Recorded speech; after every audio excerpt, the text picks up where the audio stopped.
Can we start the stream now? Chat, can we start this? I have ice punch. Not ice punch, plunger punch. Oopsie.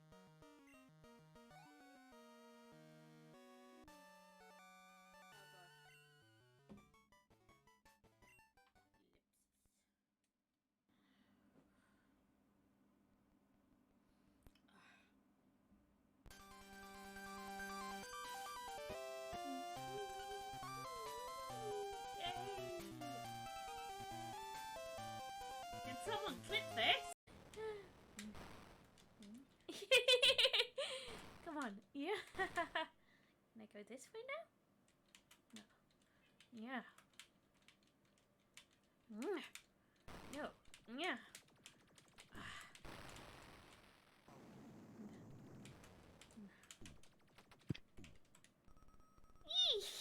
I did it.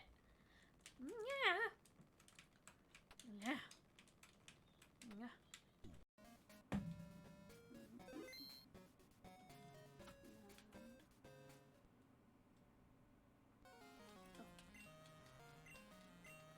Seriously, Mrs. Gijo, you need to get your act together. You need to be a better person. Not steal Pokemon.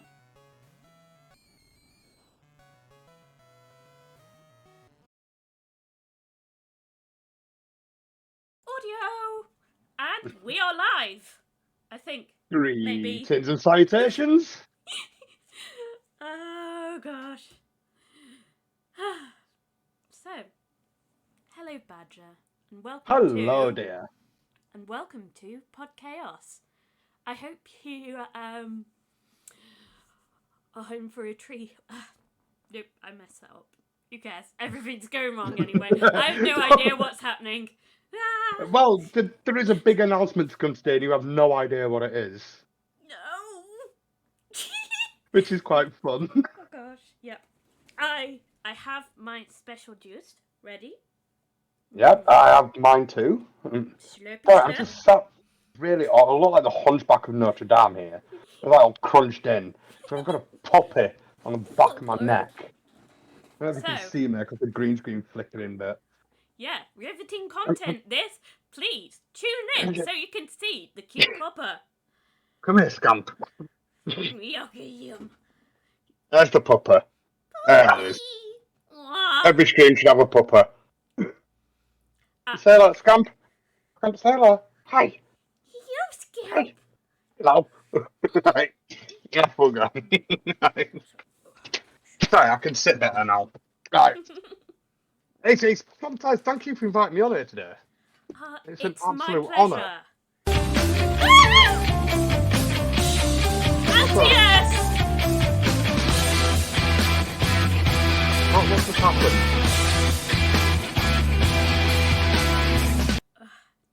Antius just did noisy noise.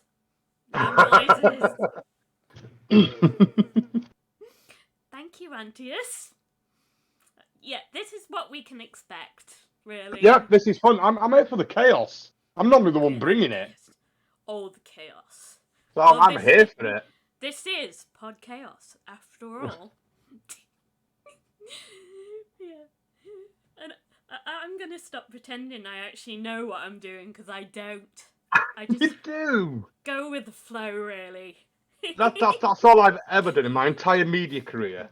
I started out, in 2014 reviewing computer games. Ooh. Didn't have a clue what I was doing. I was drunk and sent an angry email. Ended up reviewing computer games. Oh. That led to me being a radio DJ. Oh my gosh. To celebrate being the #1 radio show in Yorkshire, we went out Penny to get drunk and bumped into the Leeds United ladies football team, which ended up me working with Leeds United for 2 years. I've never known what I'm doing. Yeah. The trick is don't let people know. Antius has asked, what was Badger saying about gunk on Grasso's stream? So this is something I'm trying to put together for Play Expo Blackpool next year. So, I've come up with a new game show. ooh. So it's kind of like, imagine kind of Bullseye meets Generation game, but with some gaming in it. Cool. And I'm trying to get a gunk tank involved, but I don't think health and safety are going to clear the gunk tank. Because the idea is supposed to be to put the show on and then take the show off and the next thing comes on stage. Can't really do that if we've got a stage full of gunk. True. But I'm trying to get a gunk tank so that basically, if you lose in your round, it's going to require 3 pairs of streamers. So it's 3 teams of 2, and then if you lose that round, you go in the gunk tank. Kind of Noel Edmonds' house party. Yeah. Get gunk. I am aware that you could tow food gunk. It's like a gunk substitute, and it's easier to clean up apparently. Yeah, but the problem is we've got like a 10-minute turnaround on the stage, and then you've also then got to spend the rest of Play Expo Blackpool walking around in gunk. I don't think the gunk's gonna happen, but I think the show is. Yeah. Oh, that's a good idea. Could do poor man's gunk and just pie in the face. Yes, that's an option. It doesn't Which have the same gravitas as being gunk, though. it doesn't. It's where I'm going to. If we can't get the gunk, we're gonna probably have the pie in the face. But it's led me. If we don't have the gunk tank, I've had to rewrite the ending of the quiz. Okay. Which I don't want to say too much about that because I'll let you find out. Because 1, I want it to be a surprise on the day, so it's a good show. And I 2, did see that you wanted. And I want you guys to be on it. Yeah, I want you guys to be on it. As long as I don't have to be with Antius. I refuse. Well, that's up to you guys to decide. You get another partner if you want. You don't have to have Antius. But yeah, I can't say what I'm going to replace the gunk tank with. Yeah. Because it'll spoil the end of the show. Because I've rewritten the end of the quiz. Yeah. And I don't want any of you knowing it. And we work okay on games. Fine. Yeah, but games is only about 40% of the show. So basically, the idea is, remember Bullseye? Yes, I know Bullseye. Right. So the idea is to win the round and get through to the next round. So there'll be 3 teams of 2. Right. So let's just say, for argument's sake, it's you and Antius. Okay. Right. So one of you is answering questions. For every question you get right, you get 10 seconds on a game. So you'll get 3 questions, which could get Antius 30 seconds on a game. And then Antius has got to get the not lowest score. The lowest score goes out. So you might only get 10 seconds for him to play on. So the next pair might get... So it's not just games. It's kind of, you're going to answer questions, and questions, every correct answer is 10 seconds. Yeah. And that's how much Antius has to play. So he might get a full 30 seconds, and someone with 10 seconds gets a better score on the game. And you still go out. So that's kind of where we're going on. It's more Bullseye than Crystal Maze. Yeah. And we're not going to have questions on the Vectrix because everyone knows that doesn't exist. Yeah, exactly. We're banning that word from now on. We're not allowed to talk about that. No more. No more. I just point out that I do know what a Vectrix is. No. It was just something funny to say on stage. And but when you say it at a retro expo, I thought, oh, this will be funny. It'll get a laugh out of the audience. Oh my god, I've never seen so many pairs of eyes want to kill me at one time. I said that, looked round and went, oh, that joke didn't land. That's why I came back with the S Club 7 one later on. And you're saying that Grasso should be exiled from Yorkshire? No, Grasso shouldn't be exiled from Yorkshire. He is exiled from Yorkshire. Well, he let us down at Play Expo Blackpool. We were all in the crowd chanting Yorkshire, and he did absolutely horrific We disowned him and we exiled him. And then today, I was thinking, I'll pop on his stream today. He's raising money for Samaritans. It's a wonderful cause. Let's pop in and see if we can help raise some money. And then notice that all his kitchen appliances are red. He's got a red kettle, a red frying pan, a red toaster. Like, no, he's. I was gonna forgive him and like lift his exile, but no, he's banished for life now. He's not a Yorkshireman. No, it's better dead than red. You don't do red if you're a Yorkshireman. I'm guessing it's blue or something. It's white. It's white. So this goes back to Tudor times, Henry VIII and all the Tudors and stuff. It's the red rose of Lancashire and the white rose of Yorkshire. Ah, got it. And you're better dead than red. The only good red rose is a white rose stained in red blood. And yes, Grasso, I know. We're just early. Just deal with it. You're not that late. We haven't even had the announcement yet. Special. Oh, no, that's later. Yeah, a lot later. See, the thing is, as well, Hey, Dennis. By the way, sorry. I apologise. Hi, Antius, Grasso, and Dennis. How do, guys? Thank you for joining us. Yes. So, as you can see on the screen, I have the Samaritans layout. Grassomaniac is raising money for Samaritans, and I am trying to help him. He's doing a bit of the I left his stream just before we started this. Charity, Antius. Charity, not donate. It was about 155 quid. It's at 170 now. That is going really well. Well done, Grasso. You're doing amazing. That was a fantastic stream today, even though you made vegan mince pies, which are wrong. But oh, anyway. come on, he's vegan. At least then he can I joke that I'm a meat-eating men's rights activist married to a vegetarian feminist. It's fantastic. There we go. Thank you, Antius. I hope that works. But yeah, I still got the 12-hour one too. I know. Oh my gosh.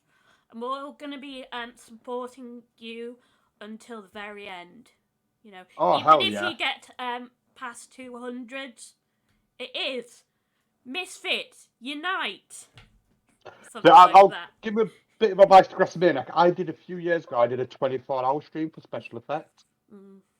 All right. And the important thing to do is every 4 hours, take a 5-minute break. Get up, walk about, have a sandwich, have a drink. You know, make sure you look after yourself while you're not going to see it through. I was really, I staggered mine, so I was quite lucky that I had some of the guys I play PlayStation with were in America. So when it got to 3 o'clock in the morning and things started dropping off, I had my American friends waking up and jumping to play alongside me to keep me going.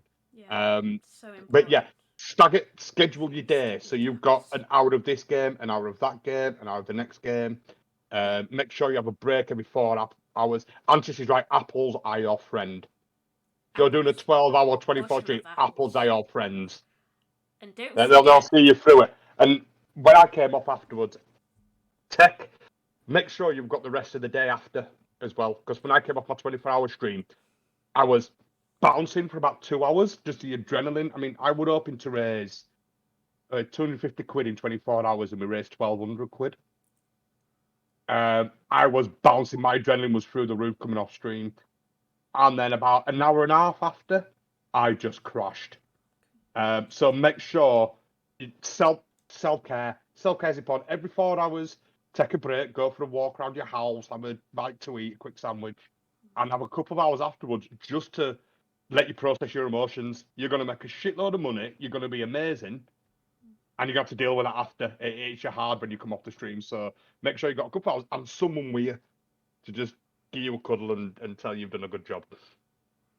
Well, he might not have someone with him in person, but he knows that he has his emotional support mod there if you need. When's the 12-hour stream? I'll come up. I'll be there in person. I'll come and do it. Aww. I'll be there. It's only around the corner from me.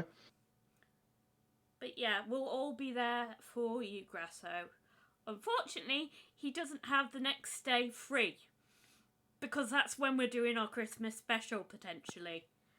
but he can tag out anytime and Sorry, chill. sorry. Robotron just had 3 grand donated. Oh my fucking Jesus god. Christ. Sorry. I mean, I'm not sorry. I mean, God, Jono's amazing. he is Jono is so fantastic, lovely. and he deserves it. Jesus, 3 grand. I cried when we hit 1 grand on my 24-hour Yeah, stream a couple of years ago. I just cried. 150 per charity. That is 1,500 per charity. amazing. That is fucking hat off to whoever just dropped that. That is amazing. I don't think I have enough codes in my vault to I'd cover be, that.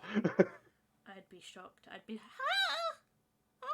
But yeah, I'm continuing as well. I want to point out I'm continuing what I did on Grasso's stream earlier. If anyone, we've got the link to Grasso's donation. Yeah. If anyone donates £10 or more, they can have a game key from my code vault. Over there, I think if anyone could check to see if it's working, that would be great. And stuff. It's down at the bottom, I think, isn't it? I can see the bar at the bottom. Bar But at the bottom yeah, there, but also over there we have the linky link. If you but yeah, type and in anyone. exclamation mark charity and stuff, the link will come up. So Well, I think yes, like the thank you. Samaritans popped in on Grasso's stream early, and someone Yeah, donated £10, and they said that'll fund them answering 30 phone calls. yeah, So for £10, you can potentially save 30 lives yeah. and get a free game. Just switch your heating up for 5 minutes. That's about a tenner now. Yeah.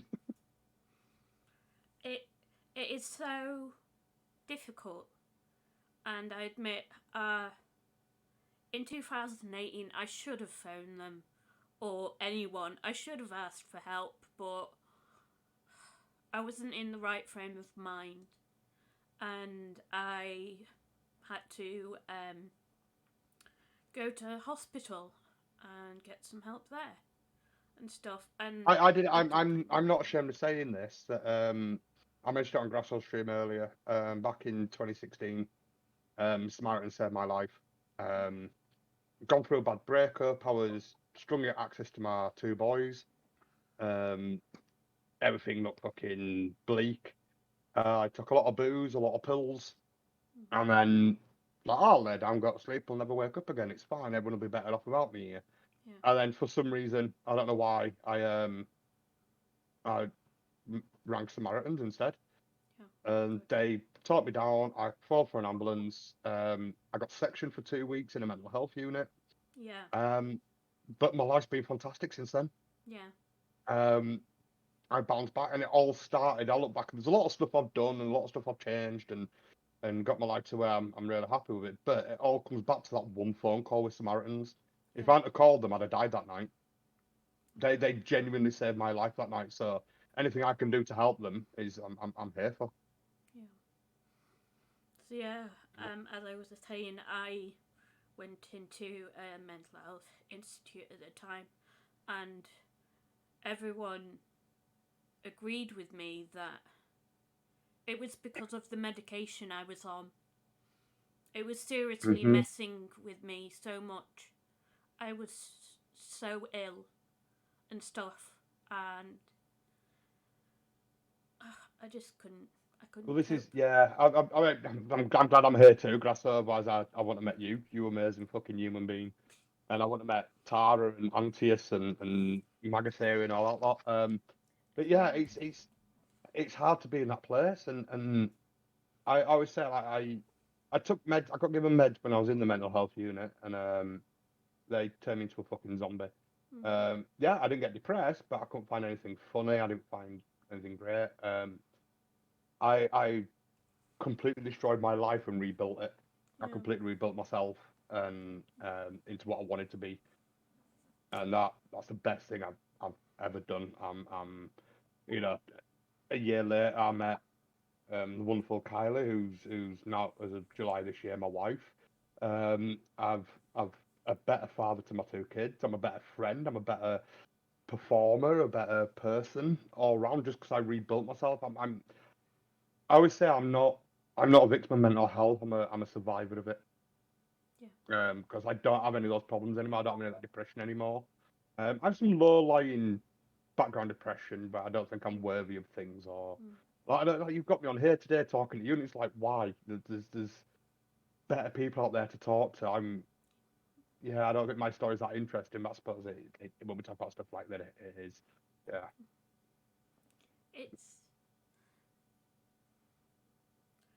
It's not so much like stories and stuff. It's you. You're such a nice and wonderful person, and I like talking to you. Shush. I'm an idiot who causes chaos wherever I go because I find it funny. I remember being in Blackpool with a Grass Hotel and up at Players for Blackpool because I got really excited queuing up for Mario Kart that we thought this little kid in front was going to be on with us. And I was looking forward to absolutely demolishing him. Oh, like, you're going to go up on stage, you're going to get smashed, mate. I'm going to smash it. And everyone's going, no, this little kid, you've got to be nice to him. No, it's not. I don't have to be. Where's the rules? I'm going to do him. I'm going to smash him. And then he turned on to be in the group before us, so then I just caused chaos on the stage for Trista. I tried giving someone the remote instead of the Wii controller. Was it Supersonic sat next to me whose eyes I kept covering up, and I threw the remote across the table so it went to the board screen. Tried gaslighting Trista that he was cheating and not me. I've somehow managed to make a pretty decent career the last 10 years out of being a dickhead. I get drunk, I do things, and people find them funny. I think. What's that? Huh? What? Yeah. Yeah. I can't see it. I can't see. Where is it? How much? What happened there? You went muted. No, it went key, and then I saw a thingy. One sec. No, that is it. That was a donation. I didn't see it.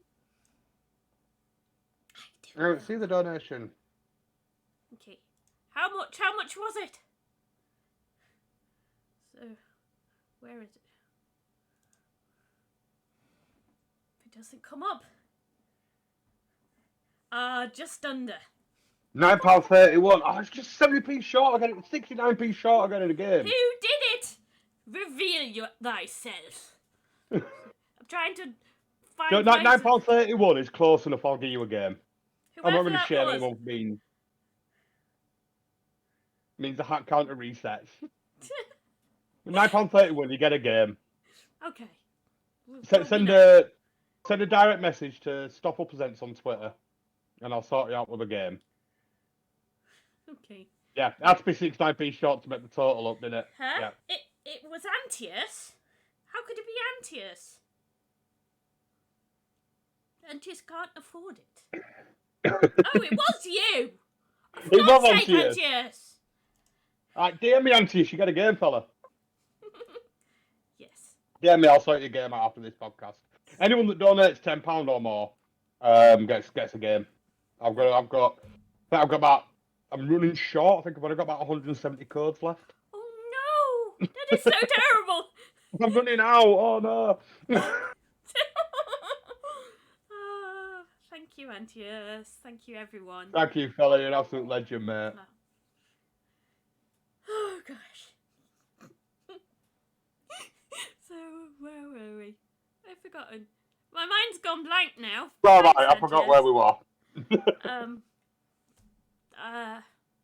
We were talking about mental we were about health. surviving mental health. Yeah, we're about surviving mental health. Like, it's one of those. I think that it's something I don't want to make light of mental health. I mean, at my worst, I had a split personality. I was two people, and I kind of just managed to rip myself apart and take the best bits of person one and the best bits of person two, and build the guy I wanted to be. Yeah. I know it's not that easy for some people. Some people have, life-changing mental illnesses at the cart that that they're gonna just survive with. But I hate the word victim. I don't like people to be victim of mental health. You're either a survivor of mental health, or you're a combatant of it. The moment you class yourself as a victim, you've already lost. I know it's a pretty hard line to take, but it's just right. I have this. Life's not me a bum deal. I have this. how can I use it? My whole persona on stage, like Talk to Me Now is completely different to what I'm like on stage and stuff. That's not me on stage. That was my persona I created on using the bits of my mental health that I could to become that guy on stage. Yeah. So yeah, mental illness doesn't have to be an illness. Like, Oh, use what it, the? take Why have I advantage of got? it. Why have I got Rainmaker? I don't have Rainmaker.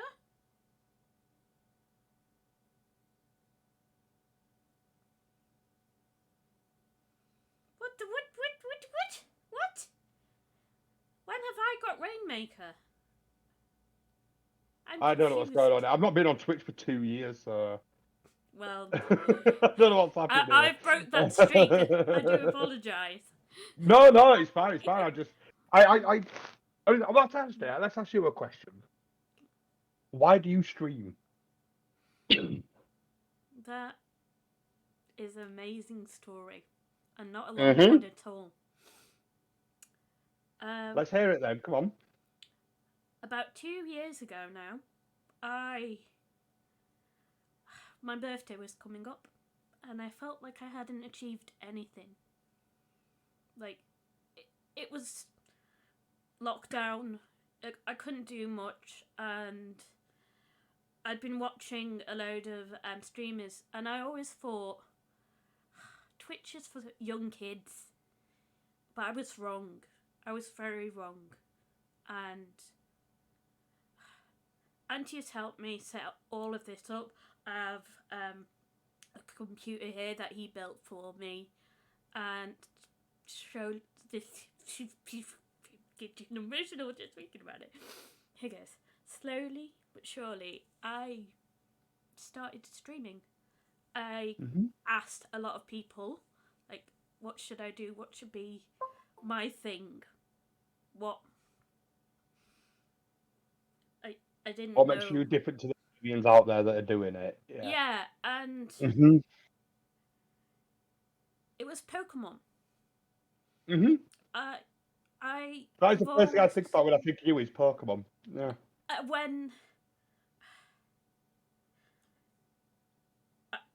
I admit I'm not the most talented poker streamer person out there, but But it's you're something I relatable and know. you're honest.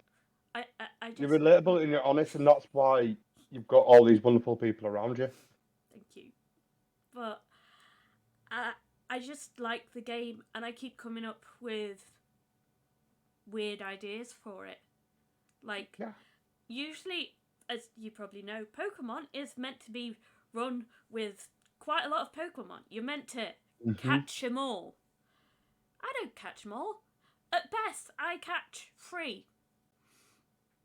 My Well, main my Pokemon and HM slaves, because I do a solo Pokemon run and do the whole thing with one Pokemon. And well I, my I don't son need. we watched one of your streams the other week. About a month ago, actually, maybe a little bit more, maybe 6 weeks ago. We watched one of your streams, and my son came in while I was watching it, and he's 18 years old, and he's now playing Pokemon Sword.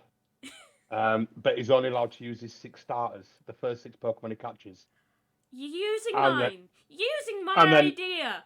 Love and it. then when his 6 Pokemon are all knocked out, he deletes his game and starts again. And that's because he watched your stream. That's where he got the idea from. They're 6. So you have influence. He's Wow. 18 years old and he's playing. He's completed every Pokemon game since Yellow, and now he's playing Pokemon Sword. He's only allowed to use the first 6 Pokemon he catches because he watched your stream. Well, when he finishes it, let me know. I want to know his team. Yep, I'll let you know. I'll let you know definitely. But Thank yeah, I you. think he's got to the second gym. Is the furthest he's got so far. Nice. But he's determined to it. Like he loses a battle ball, 6 Pokemon now. He deletes his save file and has to start again. Ooh, sounds like Nuzlocke. Yeah, It's hard. he's going hardcore with it. No, John, Getting not booed. boo. Boo to you. Gosh. The reason that's why you got into stream is because I used to be a streamer. I'm not streaming for about a year now. I used to stream on Twitch. You should start Um, again. and I got into it a different way than most people do. It's that I never wanted to be a Twitch streamer. I never wanted to do it. It didn't interest me. But like I said, lockdown, well, no, before lockdown, about 6 months before lockdown, and I was reviewing games for Stoffel Presents, running the website and all that lot. And then someone offered me £20 an hour to stream their game. Well, like, all right, that's easy money. I can do that. And then more people bought, and I was getting paid to stream, and I never wanted to do it. So I created this kind of character where if you followed or subscribed, I'd give you a bollocking. You'd sit there drinking, smoking. Don't fucking follow me. No, I don't want to do this. I'm being paid to do this against my will. I don't want to be. Don't follow me. And it was like this anti-streamer personality I had going on, which seemed to go really well for about 2 years. So yeah, I ended up streaming just because I'm a whore for money. I don't. Well, you probably know. I don't get a lot of money for this. It's something. It helps. Do be in the Oh no, comment, I was like, really subscribe, lucky. please, for you YouTube people out there. Hey, hey. But I'm not. It's about this. Yeah, It's about you know what it is, right? connecting with people. I stopped streaming because I wasn't enjoying it. It took over my life. It was like, oh, I can't go out to drink with my mates. I have to do this on a Monday. I have to do this stream on a Wednesday. So that's why I stopped doing it, because Chore. the It's like you schedule have to took over do my it. life. Yeah, but it's one of the worst things I ever did because it took over my life and the schedule ran everything. But it's one of the best things I ever did in my life because I met people like yourselves and like Grassmaniac and stuff. I've got friends that I'm still in touch with. One Tiny Human is an amazing streamer over in Norway. To the point she came over for the weekend just so we could have a drink together. Nice. You know, I've met some amazing people streaming. Yeah. And that's the joy of it. It's not, if you're going to anyone that wants to start streaming right now, if you're doing it to be the next PewDiePie or have 1 million subscribers, don't bother. Put down the mic, turn the camera off, and walk away. Right? If you're doing it for the fun of it, just because you enjoy it, you are going to meet some of the most wonderful people you will ever meet in your life. Yeah. The Twitch community is absolutely fantastic. Seeing stuff like Play Expo Blackpool, when I think I met you at Format before that, actually. Yeah.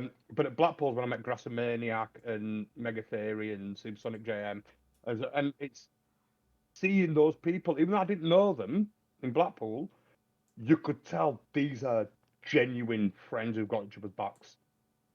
They were genuine people. I'm assuming we all met through streaming and stuff, but it's, yeah, you will meet some of the best friends of your life streaming. Yeah. And you don't need 1 million subscribers. You can have 10 viewers a stream, 6 viewers a stream. You'll meet your little niche community, your little community of friends, and you all back each other up. And we don't have friendship like that anymore in day-to-day life, so it's nice that we've got somewhere to find it now. Getting all tearful now. Sorry. Yeah. Sorry. That's exactly it. I'm serious. That's why I'm going wrong. I'm doing it because Tara only did it. If I did, well, that's just, but you're on a neighbour, aren't you? So you're supporting Tara by streaming. You're supporting her streaming. So you're doing it for the right reasons.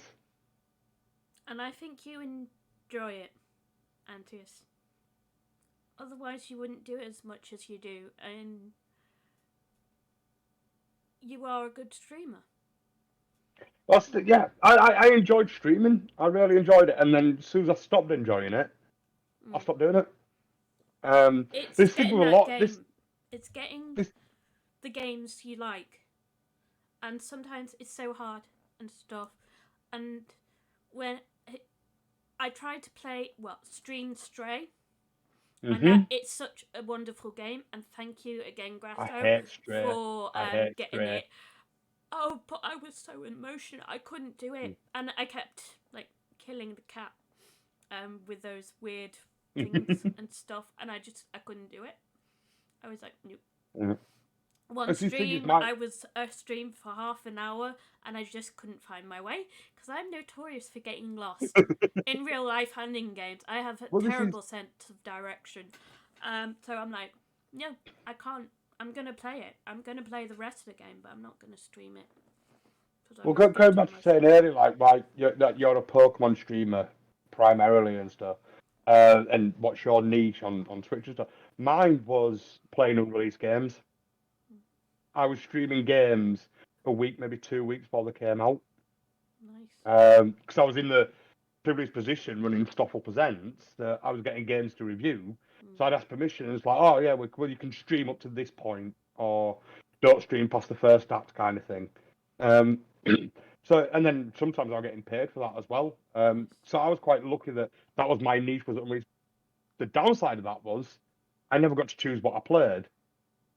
It wasn't like, oh, I like Pokemon, so I'm going to stream Pokemon. It was like, no, you're playing an FPS today. You're playing a beat 'em up tomorrow. You're playing a racing game next week. So I think that's what killed it for me is that the schedule overtook my life, and I had no say in what I played. It was what game have I got this week that's not out yet, Yeah.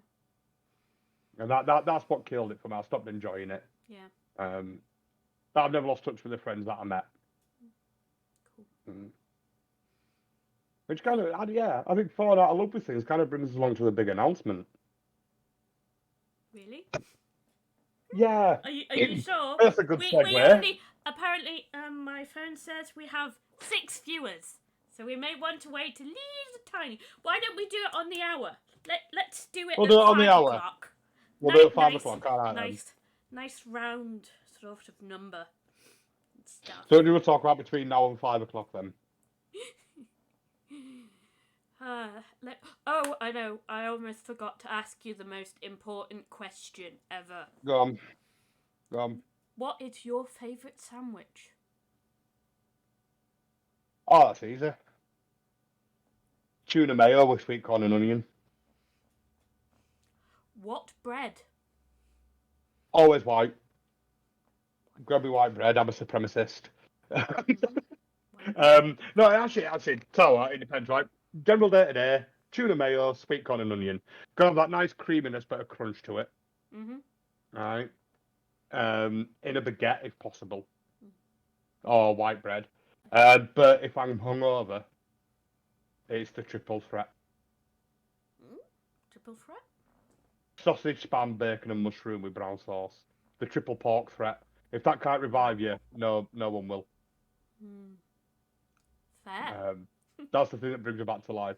I said, look at Antic. Would you consider coming back to stream, buddy?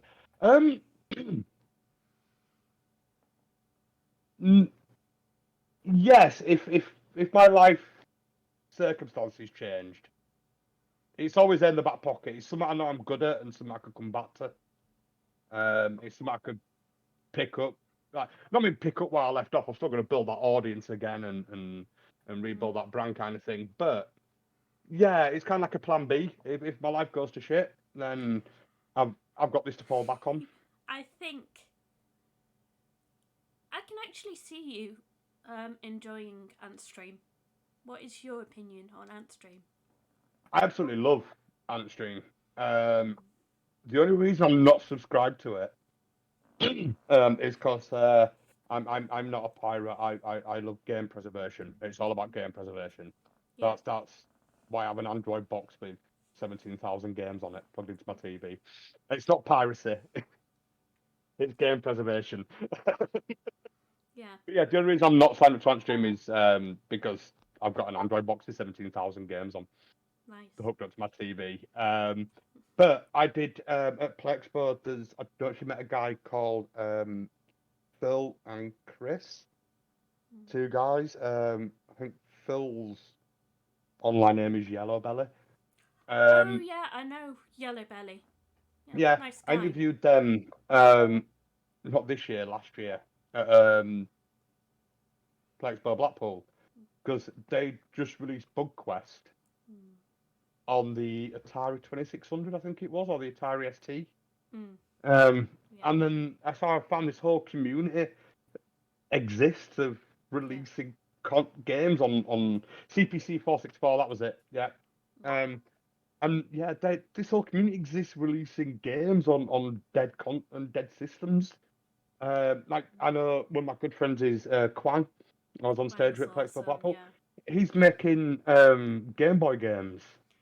Yes, As last year we bought Defuse. We're still yeah, waiting for it. I know the unfortunate circumstances, but yeah, he's I'm had a happy bit of to a wait. shit time, but you'll Yeah, get it. You'll get it with Quang. It's just a bit delayed. That's all. He's had a bit of that's a shit fine. time, bless him. Bless him. But yeah, this I never knew this whole community existed Yeah. of people making dead games. And there's a new one I talk at Yale about it at Blackpool this year. They've made a new game, and I think it's 13 screens to the game for the CPC 464, and each screen is made by a different member. So I think Kim Justice has made a screen. I think Slopes has made a screen. Um, I think Octavius Kitten made a screen for the game. So they've kind of everyone's made their own screen. It's fantastic. There's still communities out there.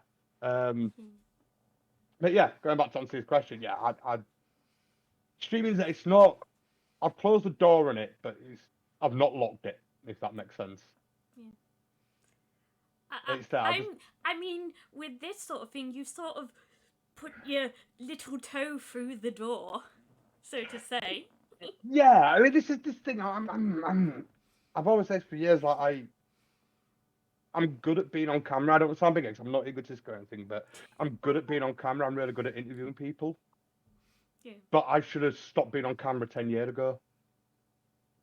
I should have someone else taking my place now, and I'm producer or director or something. I should have stopped being on camera 10 years ago, but circumstances and life has meant I've still been on front of the camera. But yeah, things change, and there's a reason why I was just thinking, right. I've had a mental career for the last what 12 years in media, right? I was. Can you guess what my job was in 2010? I got made redundant in 2010. Can you guess what my job was? A professional bed tester. No, you know. Come on, listen. You know me. You've met me. You know me. What do you reckon I used to do in 2010? I don't know. I forget. I can I imagine you. I don't know. Because I can't picture you in an office. I can't picture you enjoying retail or anything like that. I don't know, working for the BBC, being one of their mindless corporate drones, I meeting was. Jeremy Clarkson out there, and then finding out that your lighter does not work, and being like, "Excuse me, Mr. Clarkson, can I borrow your lighter, please?" Him looking at you and then walking away and blanking you. Well, Sorry, I up needed until to vent. it just meant that I got up until 2010, up until 2008. I was a chef. Nice. I worked from everything from staff kitchens up to a one-star Michelin restaurant. Oh, what is your specialty? I'm chef de partie is my specialty. Experimental puddings. Cool. So I'll make a real experiment. Like I'll make a trifle in my signature dish was a trifle inside a Yorkshire pudding. Yeah, I do weird mental shit like that. Sounds I yummy. yeah, just have a trifle, but instead of using a bowl, put it inside a Yorkshire pudding. Oh god, yeah. One of my favourites was my summer dessert. Mm. So it was a cheesecake base Oh. with strawberry angel delight, and then on top of that, chocolate angel delight. Simple, effective things you can make at home, but just experimental and Yeah. just fun. Like I say, anything I do, bring the chaos. You know, Heston Badger. Badger tile. But in 2008, I got my degree in criminal psychology. So Fancy. I was working 45 hours a week as a chef. and then doing 20 hours a week study at home with the Open University. Um, so I used my degree and I became a relocation officer for Her Majesty's Prison Service. Oh. So people coming out of prison, I'd meet them 3 months before they come out of prison, talk to them, find out about their lives, their situation, and then I'd be your new best friend. The day you come out of prison, I'd be stood outside the gates waiting for you. I'd have you a flat set up. You might have a green 3-seater sofa and a red armchair and a 14-inch CRTV monitor like TV, but It's we got you something. sorted. You know, we'll get your benefits sorted, take your benefits sessions, executive parole, sort your hobbies. That was my job. Basically, my job was to make sure you didn't go back into prison. And I Nice. fucking loved that job. I adore that job. It's probably one of the greatest things I've ever done in terms of helping people. Right? Sounds really And then fulfilling. in 2010 I got made redundant because we got our funding cut.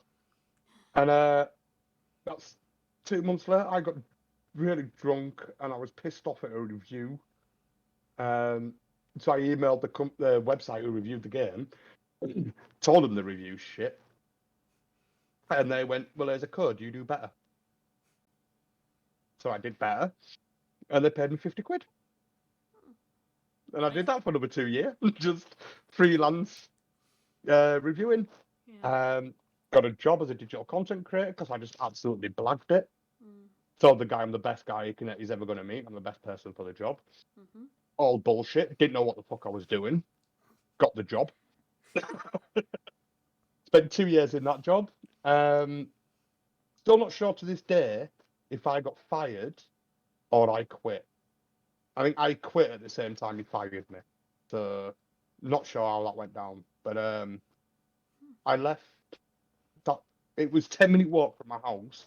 I left the office, got home, and in 25 minutes I'd been fired / quit. I'd registered Stop All Presents at company's house and built the website. I bought the domain and registered the company. And that's how Stop All Presents started. I thought I'm a long believer in, right? If you want to have dreams and you want to have goals, that's brilliant. That's fine. If it works for you, fantastic.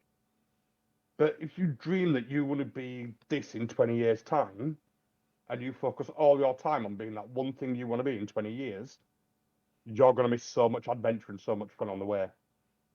Go for the shiny thing. Look at the shiny thing out of the corner of your eye and grab it. Because that's going to be fun. You know, but while redundant, and kicking off at games websites and getting paid to review games. My friend told me about this internet community radio station down the road, so I went down there to volunteer with them. Ended up with the biggest show in Yorkshire, also the biggest show in Costa Rica somehow. I don't know. um, yeah, Yorkshire and Costa Rica. That was what we were big in. That was going great until I got banned from Ofcom for calling the freeze rally Morrison's Auschwitz for pensioners. And then, just I ended up went out to celebrate my show, bumped into Leeds United ladies, ended up working for Leeds United for 3 years. And allow the chaos and the randomness in your life, and you'll have so much fun. If I went, I want to be this in 20 years, I would never be in a radio presenter, I'd never be in a stream, I'd never be in the game industry. It's just embrace the chaos, do the madness, do the silly thing. It'll lead to good stuff. And if it comes, I one of my things actually just come to mind. I shared on my Facebook memories came up this morning that 8 years ago today I had the script locked in for my first TV pilot. All right. So what 8 years in a week's time it'll be 8 years since I filmed my first TV pilot. All right. TV station wanted to pilot wanted to let's do it again, but in the studio. So we refilmed the second pilot in the studio, and never came to anything. Show never got made. Right? I was in the pub, in my local pub, about 3 weeks later, and someone in the pub was going like, "Oh, didn't you film a TV pilot?" Like, yeah, yeah. Oh, and I was like, where's that ended up? Like, oh, they didn't go for it. They didn't take it. Oh, you fucking failed then, didn't you? I'm like, well, yeah, but how many TV pilots have you filmed? I went for it. I tried. Yeah, failed at it. I'm a good radio presenter. I went to radio. I did really successful at that. I went at TV, I failed, and then I went at games industry, and I was successful at that. How many TV pilots have you filmed? If you tomorrow go, I filmed 3 pilots. All right, then you got 1 commissioned. Great, you're better than me. But don't stand and criticise me because you're too scared to have a fucking go. Mm. I would rather fail 100 times and be successful once than never try anything. Yeah. Sorry, I got a little bit deep there. Sorry. It's fine. Don't And worry about Antius, it. you're right. We should always go for the shiny and bullion. I did not egg Maxarion to screw up your team. Antius is like, I know how to beat this one. I know how to do it. And I'm behind Maxarion going, get the shiny. There's a shiny over there. Go get it.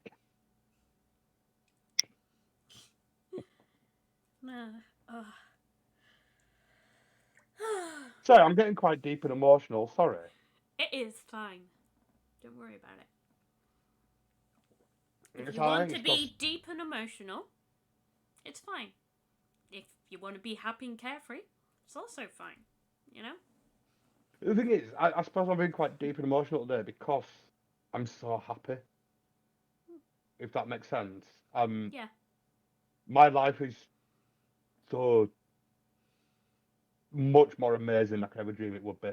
Yeah.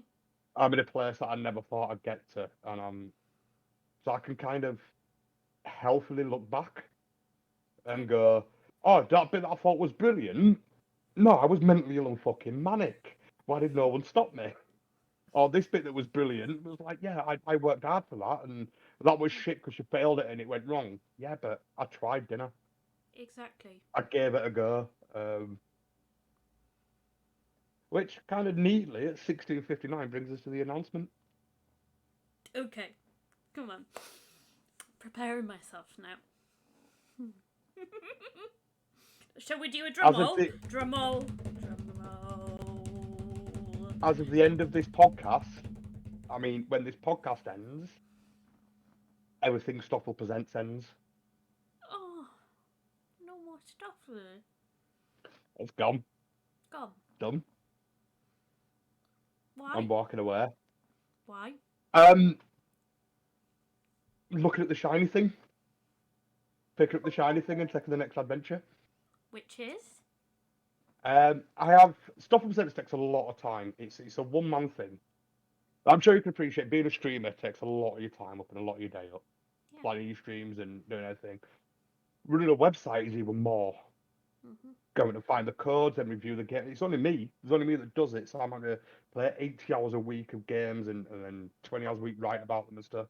And I've taken on some new roles. So I'm the communication and social media officer for the Labour Party in Leeds. Nice. On the 9th of January, I start my new job as a librarian. Great. I'm also I work a lot with Friends of Hunslet Moor, which is my local residents group. We've just got new premises, so I'm opening a digital skills class for underprivileged children. Oh, wow. It's a lot of cool. There's 3 really cool things that I want to do. And involve me giving every one of them involves me giving back and helping other people somehow. And there's not enough time to do stuff in it. So Have something you has to ever go. considered passing the baton on to someone else? There's no one to pass it on to. No one wants it. It's a lot of hard work and a lot of effort. I've tried. I've got my wonderful cameraman Jamie, who writes a couple of reviews for me. I offered him like I just hand it all over to you. It's yours. Take it. Do what you want with it. And he just said it's too much work for one person because I'm a Yeah. fucking idiot. I'm an idiot. And I'll take on too much and do too much. Yeah. You know, most people go, I've got a new job. And I'm going, well, I've got a new job. I'm also got this Doing this second and job. doing this. And I'm also doing this digital skills class. Yeah, I can't do all 4. So unfortunately, this is the final appearance. This is the demise of Stoffel on this podcast. Well, if you ever do decide to, let's say, metaphorically dip your feet into being a streamer again, we'll be here for you.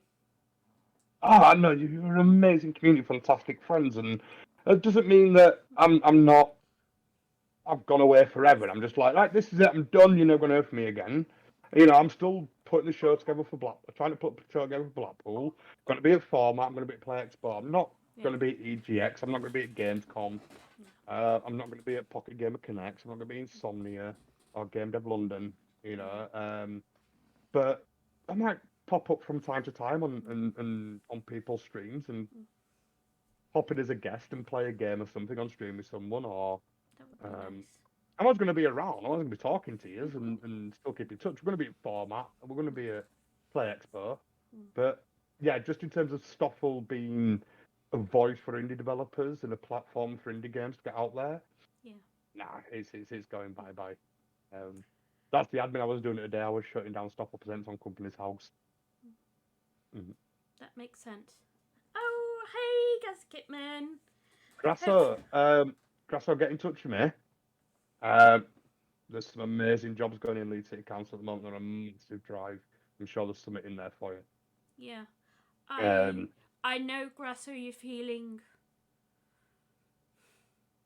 a bit dejected when it comes to work and stuff. And I know I can't really talk about that because I've always struggled to find employment. Like, I've to struggled for the last stick. year, right? I've been a radio presenter, a media manager, a fucking prison officer, a chef, and it's taken me 11 months to find a new job. Yeah. Well, And it's some of it is the games industry. I'll be honest, the games industry is a bit. I'm too old. I'm not a 22-year-old straight out of university, so they're not interested. yeah, But they need to in find terms of a WrestleMania, nice, attractive young redhead to do that sort of stuff. mm-hmm. But in terms of WrestleMania, dude, I'll ping you a link over on Twitter later on. Like, just WrestleMania straight away, just thinking, like, you're a Twitch streamer, you run OBS and stream elements and everything goes with it. Leeds City Council are paying 23 grand a year for an IT consultant, which is pretty much all it is just going, someone's PC's broke down, they ring you, you send it to the right department. That's the job. That's it. Pretty sure Grasso can handle that for 23k a year. Oh wait, I don't know if that is enough for him. So if I'm reading Stoffel Presents, just read it while you can. Archive it. It's going to be gone soon. Bless you. But no, it's been something that's wonderful. It opened up an amazing world to me. Yeah. I've been. I'm just looking at the side now. I went down a couple months ago. I went down to the launch of Arcade Paradise. So you get amazing shit like they give me this skateboard. Oh wow.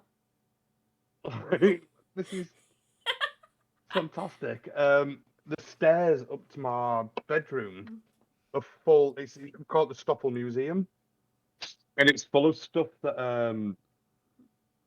I've got from media events. Like it's merchandise that you can't buy.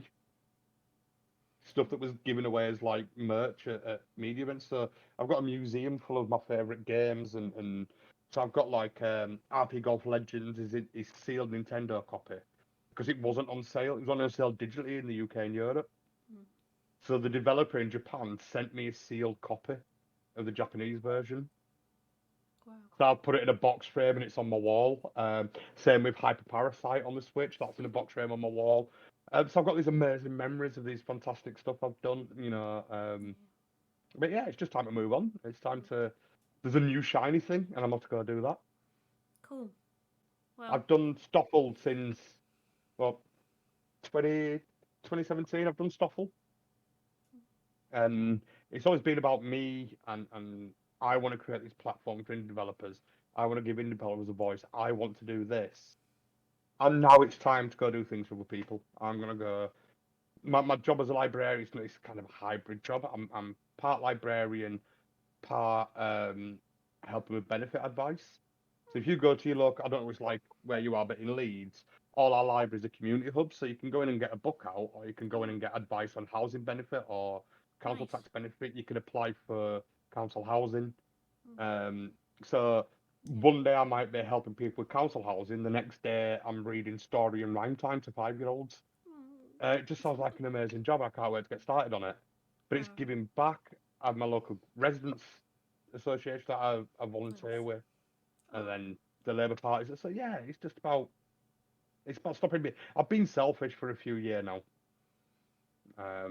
and I want to give back instead.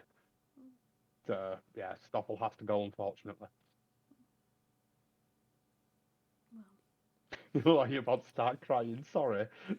it's fine. So it's just a bit of what's the correct term? It's not the big announcement you were wanting, is it? No, I think I What, feel a what were bit you thinking when I said melancholy. I don't I've got know. a big announcement? When I said I got a big announcement today, what were you thinking? I wasn't. That's the point. I Mm-hmm. don't. I have had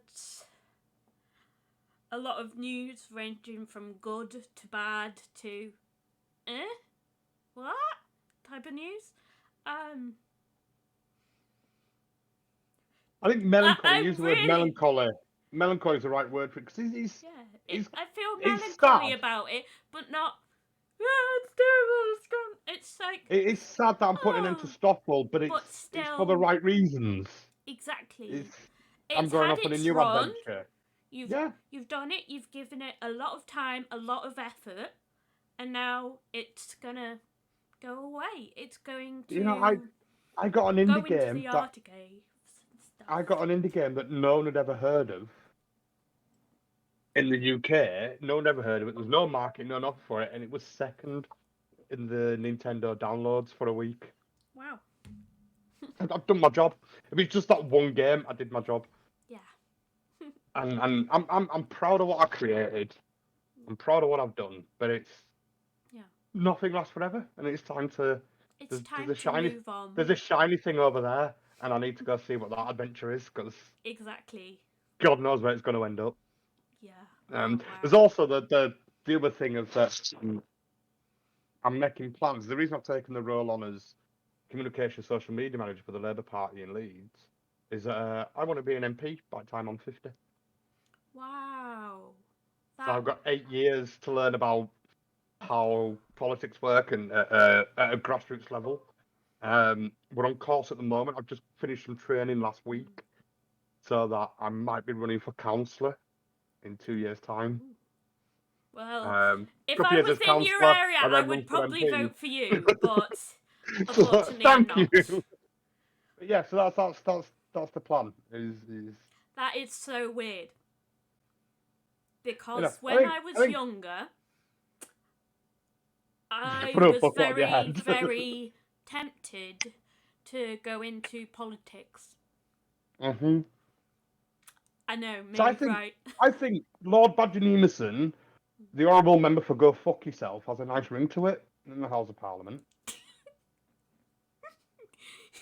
I don't think they'd let that. They're very well around This is here. like They're very strict. I would say Um, like one of my election promises when I run for MP is going to be I will never take a day's pay for being in Parliament. And it'll be a really easy promise to keep because I'll just get kicked out every day. Just standing there going, "It's a fucking liar! It's fucking liar!" lies, all lies. But no, Excuse me, Mr. Prime Minister, why are you such a fucking cunt? or Mrs. Prime Minister. Yeah, but yeah. We're not actually saying they wouldn't. You're not allowed to spend Parliament. No, I know you're not allowed to spend Parliament. That's why I'd be kicked out of Parliament and deducted a day's wage. So therefore, I will keep my election promise of never taking a day's wage for being in Parliament. I'll lose my attendance money because I get kicked out, and I'd quite happily do it and just call the current Prime Minister a liar and a cunt. It's hard when I was going for that sort of thing. The only thing that I did for my town was I managed to get the paperwork and get help with the paperwork to get a skate park. Mm. Got the skate park. That's amazing. Nice. Done something that's there. Every time you walk past it, you know you did that for your community. How Well, many people use that on a daily basis because of you? That's fantastic. I don't know. We do at It's the one moment. of the We've things. just It wasn't we just started off. me. it was like all of us pitching in together, talking about it and stuff. And yeah, we all got the paperwork together and was like, look, there's nothing to do here. It's so dull and meh. We need something to do. So yeah, by the time they actually built it, I was too old to do skating and stuff, and I've never been into that. But There's yeah, amazing people in your local area. Like, you can change. Like, when I moved into it, I moved in this house 3 years ago in April, and I decided I want to live in a good area. So if you want to live in a good area, you've got to make it good. yeah. It's on you to make it good, right? And I found a group of local people that were bottom of our street. We've got like a big field, and we were They were litter picking on it, so I joined in litter picking 2.5 years ago. I joined in litter picking once a week. There's an old abandoned bowling hut. There's a bowling green. Yeah. There's a little bowling green and a hut outside of it. Yeah. Last month, we signed the lease for that bowling hut. Oh wow. A couple of years ago, during COVID, we did a Santa's Grotto, but we realised you can't do a Santa's Grotto because COVID restrictions. So we walked the streets of our local area with Santa, and kids were booked in at a certain time for us to visit their house, and Santa would sail over the gate and put a present over the gate, and when Santa walked away, the kids could come get it. We do Easter egg hunts, we do summer picnics, we do Santa's Grotto's coming up 18th of December. We just did a Halloween event. But because we built up, we started as a litter picking group, then we started doing these events. Then we went, well, that hut's empty, can we have it? About a year talk with the council, we've got that hut, which has a little classroom on the side of it, which is where my digital skills thing's going to be built out of. So it's just, we started picking litter 2.5 years ago. Yeah. We now have a building that's going to run after school clubs, pensioners' coffee mornings, and bingo. Yeah. We're having child minding groups. We're having job shopping there. Oh my gosh. That sounds And it started from litter amazing. picking. It starts from like, you just go like, well, I want to do something like that and I can't do it. Go start picking litter. You'll find people in your area that want to pick litter. We have some. One of the biggest things we did that is so stupid and silly. Across every entrance to the field, we put pop bottles and we wire tied them, empty pop bottles to the lampposts, and put dog poo bags in them. Oh, that's lovely. It costs us £3 a month to do that. Yeah. There is no dog poo on the field anymore. Oh my gosh, that's amazing. I live next to we call it the common, you know. We call ours the moor. It's the moor, yeah. And stuff, and yeah, it's just around it. Yeah, they have the signs. If you don't pick up your dog poop, you will get fined. And stuff, but it doesn't work. It's still poop there. Not as much poop as there was before. But the thing is, you put an empty pop bottle with some dog poop bags hanging out the bottom. Yeah. It guilts people into picking it up because they see it. We call it the common because it is a common. I know. It's a field. It's the green or where. Give me 1 second. I apologize. Sorry, I'm being shouted. Give me a second. Okay, sorry.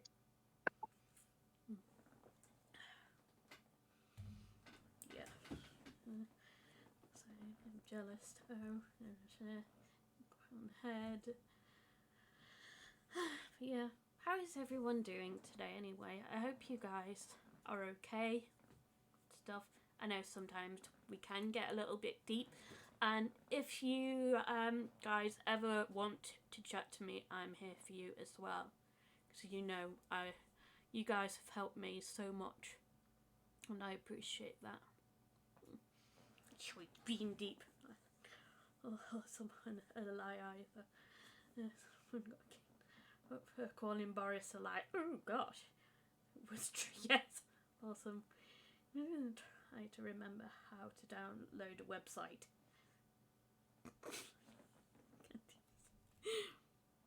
Yeah. Cheers, everyone. Sorry about that. It's fine. I was just going through chat and stuff and telling how much I appreciate everyone for being here. Oh, they're amazing. Amazing people. I apologise for running off on a live broadcast. It's just that my wife let the dog out of the kitchen door to go and do his business in the garden. And one of the chickens hasn't gone to bed. Oh dear! Oh my And gosh. Jack Russell was chasing a chicken. Yes. Oh, So yeah, I just had to run around the garden and catch. I couldn't catch the dog, but I caught the chicken. good. Good. Luckily, the chickens are more trained than the dog. You call the chickens by name and they come to you. Oh. No, it's actually like well, Auntie said expect the chicken to chase the dog. Well, I've got 4 chickens. Alright, so I've got 3 Warrens and a Buff Orpington. I'll So the just Buff nod and Orpington. pretend I Yeah. understand. So the reason I tell you what breed they are is because of the names. So the Buff Orpington is called Buffy the Pan-Fried Slayer. And the 3 Warrens are called Warren G, Warren Beatty, and Rabbit Warren. Just like I have a chicken called Rabbit. But Rabbit is the head bitch. She's the top of the pecking order. So when we first got Scamp as a puppy, he started chasing the chickens and biting them. So Rabbit will run in and just twat him. She'll just run in and wing slap him and then peck his nose. Now Scamp's got kind of used to, oh, you don't chase them, you don't bite them. So he was out in the garden, but Rabbit just sees the dog and goes, he's going to attack the rest of us. So Rabbit attacks the dog now. So Scamp went out for a pee, he's in the middle of a pee, and a chicken just ran at him and attacked him.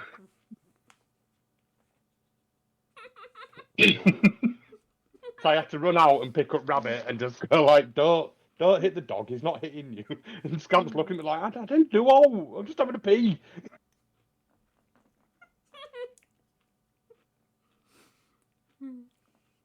That's one of the things about going back to like making your area better. Get chickens. Everyone should have chickens. Right? There's one Because slight problem. I'm afraid of chickens and ducks. or when you get one you won't, but they're the most cutest pets ever. Like I didn't know when we got chickens, I didn't know that they'll learn their own names. So I could call there could be 4 chickens in the coop. I'll call one by name, and that one will come over, and the other 3 won't. They know their own names. They've got the intelligence of a mischievous toddler.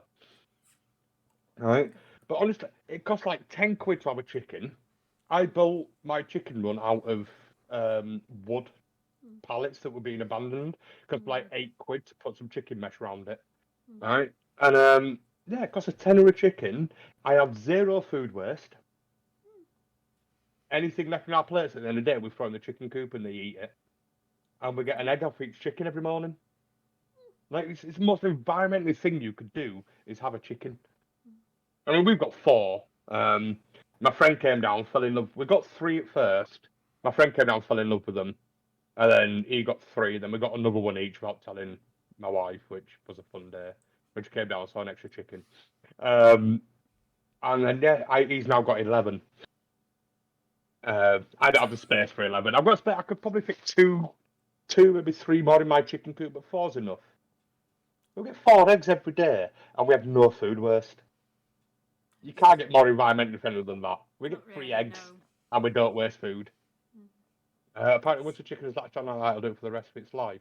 Yeah, the do. It's weird that, like I said, we'll call them by name. So if me and my wife call the chickens by name, they'll come to us. But if, say, Auntie Santara were around our house and called the chickens by name, they'd ignore you. They only respond to me and my wife. And if we're sat out in the summer, we'll sit out in the garden. We'll open up the chicken coop and let them run round. They'll come up and jump on your lap, and you start stroking them. They'll start purring like a cat.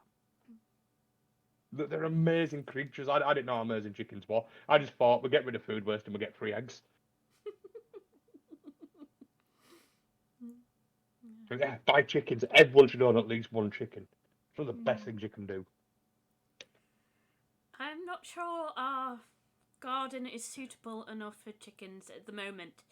We have a fence on both sides of the garden which is rotting. So we can't even let my mum's dog in the back now. My garden was 8 flagstones by 4 flagstones big. That's my garden. That's all I've got. Right, and we took up 2 rows of that, so it's now 6 by 4. And that 2 by 4 bit of flagstones we ripped up is the chicken coop. and that's enough for 6 chickens. We put 4 in it because even though we could fit 6 in it, I think the extra space is better for them rather than being cramped. Well, we But yeah, you had don't need that big a space. greenhouse, a massive greenhouse here that we tore down, but I don't feel confident enough to even have any pets at the moment, to be honest. Do you do right? This is the thing where we got chickens is because my depression was kicking back in again. So I thought let's have something to look after. A reason I have to get up in the morning and I have to go feed them and stuff, right? Yeah. But you have to empty the coop once a week. Like take all the straw and shit out and put fresh straw in. Mm-hmm. And if your depression's really bad or you're struggling, you can feed and water them once every 2 days. Mm. That's it. You fill the feed up with seed, fill the the water up, the drink bowl up with water. Do it every day, brilliant. If you're having a bad day, you could just skip a day. It's fine. They don't care.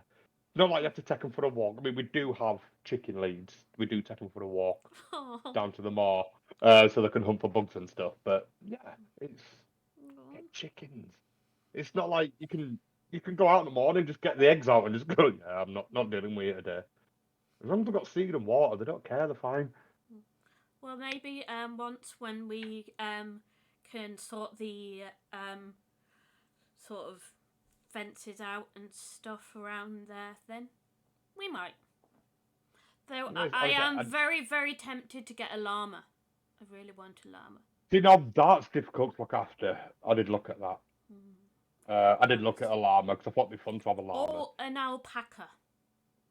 Yeah, I mean, they're a lot of work. Yeah. They're a lot of work. I mean, my next thing is we're moving house in we're looking about a year to 18 months to move house. We want to buy our forever home, so we've got like one more move left in us, and that's it. And then we're moving again. Well, you say get... that.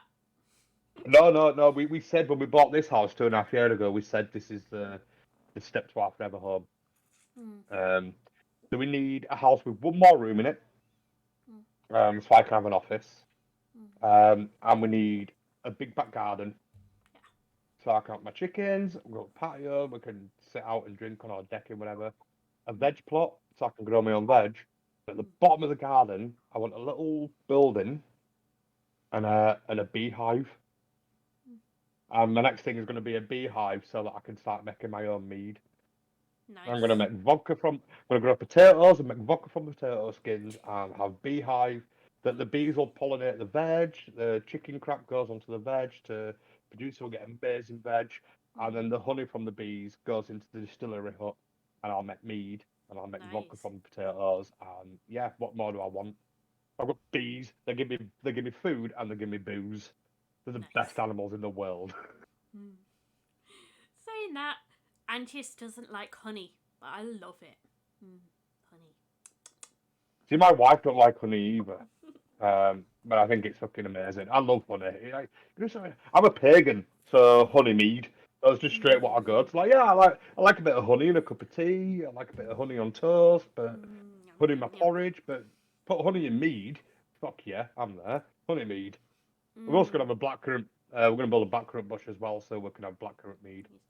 We do have apple trees, but we've had to chop them down quite a bit, so they won't be producing apples for a year or so. Yes, the apple trees are great, but they get really unruly, don't they? God, yeah. We got the house actually with the apple trees, a massive shed, brick shed with like, if someone was from London, they would call that an apartment. A luxury apartment. Yeah. We call it a garage up here. Yeah. Well, talking about garages, I tried to put in an appeal to get a driveway, and apparently I'm not disabled enough for it. Wow. It's lovely, isn't it? Wow. I'm fine. I can walk a bit. No. And recently... Yes. I can today, but some days I can't and some days I can't. When you assess me on this day, I can walk. It doesn't mean I can always walk. It means the medication is doing its job. And other days, So it's we're not not so getting too great. personal, but Antius has a cane. Yeah? He needs an aid to walk. Like, surely that Just, not factor into it? no. But we are tempted to try again with both of us once Antius has the, well, when they say it's long COVID, and at least then he can get. Yeah. Anyway, outside our house, there's parking bays, luckily, and there's 3 bays, and every now and then, silver car will park in one, like for the weekend, and then the whole week it just disappears. I've recently found out that, because I live just around the corner from my parents, they know who's parking there, and so say this is our little plot. We are here. My parents are so we're here. My parents are there, and then they're all the way over that way. Yeah. But they don't want their street blocking in. Of So they'll course come block not. yours. Well, Because they're assholes. It's not blocking. It's legitimate. Yeah, but it's Living, shooting for and then up. space. And I wish that they'd actually do something like these spaces are for these houses and stuff. But no. Yeah, I mean, we Luckily, have a they thing don't just where park in our space anymore. we don't have. I mean, we've already got on street parking. Ooh, Um, I remember that. so there's enough space outside each person's house to park one These car.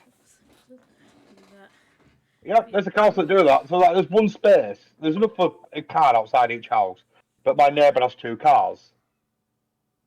Luckily, we don't have a car. I don't drive, but I'm planning to buy next year. So that could be fun when it comes to parking. But actually, we're quite a good street. We have.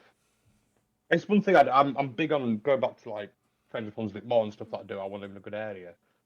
We have a really good street we live on. So every year in Leeds, we have a dragon boat race. Right, and it's all these companies that join in and do it. And so we decided 6 households in a row. So 2 neighbours that way and 3 neighbours that way. 6 was in a row.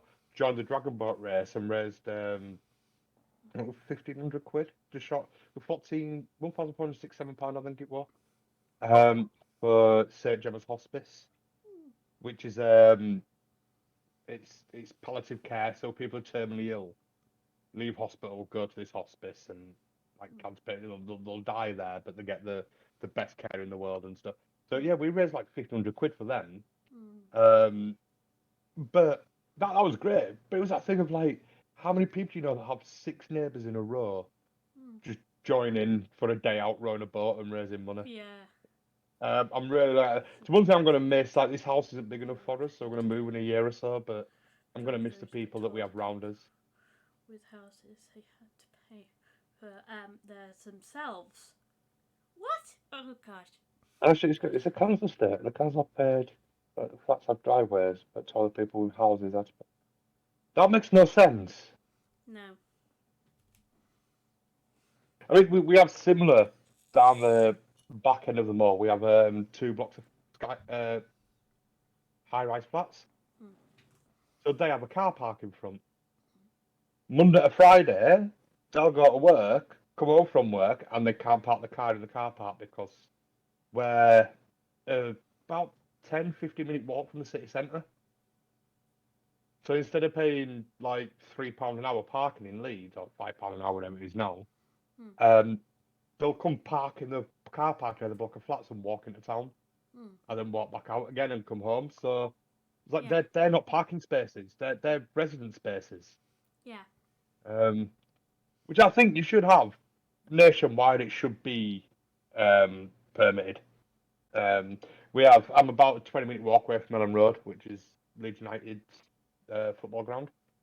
Nice. And the streets around there, you have to have a permit to park them. Because on home games, people just rock up and park everywhere. You see, me and Antius used to live in Liverpool, and we were just down the road from Goodison. Mm-hmm. Match days, You've it got a was lot of match hell. days. Yeah. Yeah. I mean, my mate lives about 5 minute walk away from Ellen Road. He makes a killing. He hides his driveway out for £10 a match day because he doesn't drive, but he has a driveway. Yeah. So it's like, oh yeah, secure parking, £10. See where I Speaking of live. Liverpool, that's my next um, event I'm looking forward to. Might split your audience, but I fucking love Eurovision. I love Eurovision. All right. We've been talking for a couple of years about going to Eurovision, and it's in Liverpool next year. And Banana.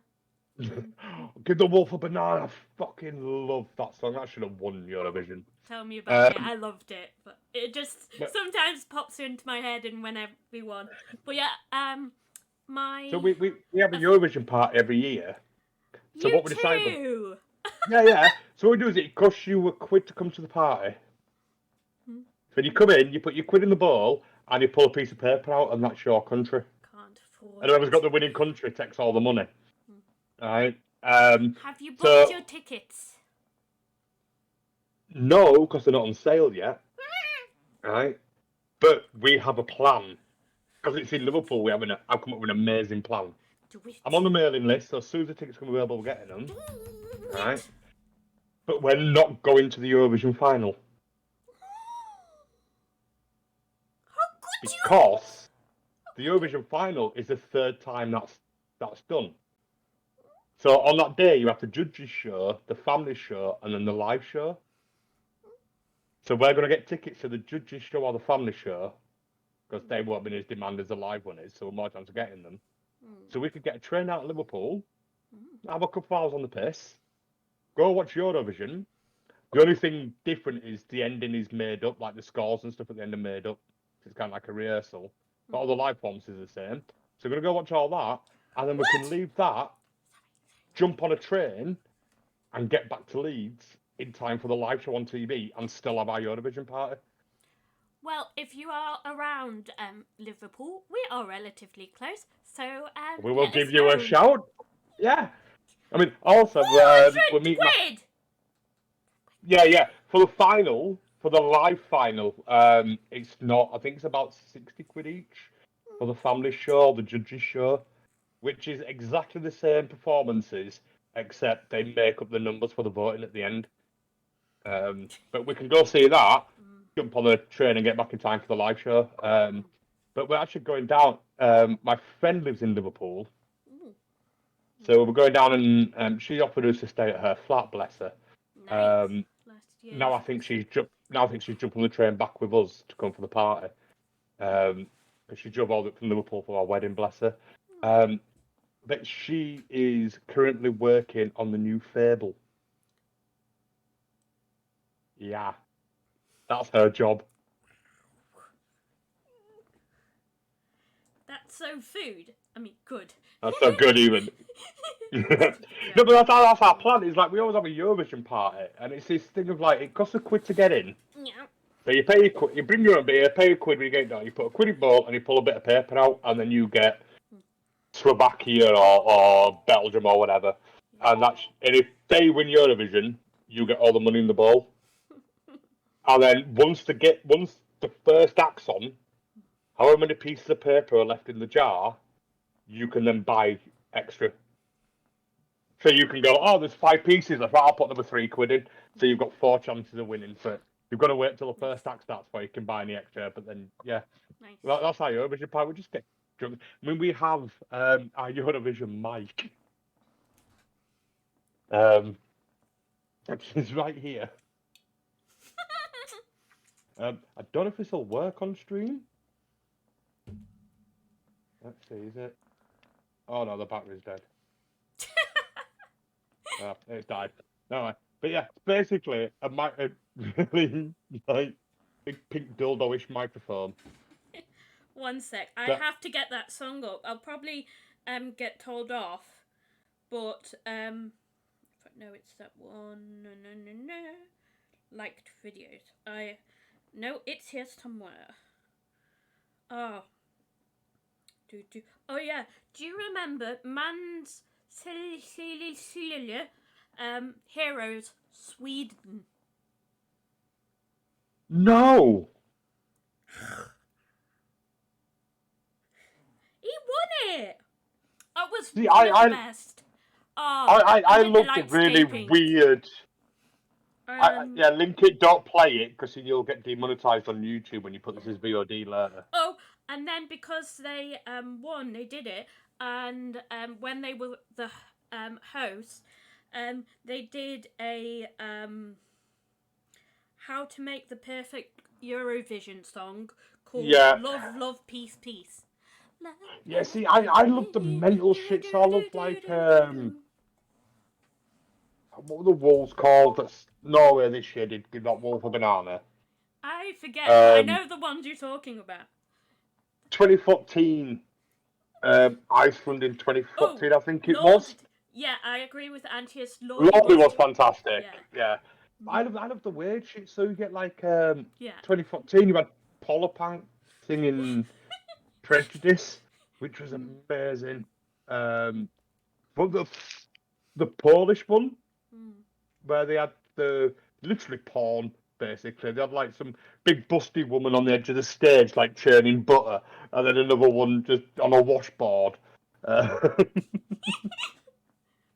is a Christian rock. I think Lordy was Christian rock dressed up as heavy metal. I went, yeah, it's Mel, yeah. And like, no, this is Christian rock there. It's but they had Klingon outfits, so it was all right. No, I just my friend got us into it. I knew her through my sister, and we used to go around and watch Eurovision and get very, very drunk. So Yeah, we it do was it every year. fun. We have a massive Grassomaniacs, right? Yeah, everyone just rolled their eyes at and went, "This is essentially porn." But you're gonna get a big chunk of public vote. Well played. Was it the year after when Rush had the babushkas, the little singing grannies? They were amazing. Yeah, I love the weird shit that they do. But yeah, it's just this But yeah, getting pissed and listen to amazing music. Some of it's crap. Oh, the stuff that wins is crap, but the cheesy stuff is brilliant. I love the cheese. The Cheese batshit is mental stuff. I that's why I watch Eurovision for. We should have more. mm. I mean, I always think like we go like, oh, I know we're hosting it this year because we came second, but that song was shit. It was every generic pop song ever released. Like, honestly, we're gonna go to Eurovision. Let's go to it properly. Let's just let Bill Bailey do it. I love Bill Bailey. Right, Bill Bailey time now. So, a very long time ago, I was, I think, 18 at the time.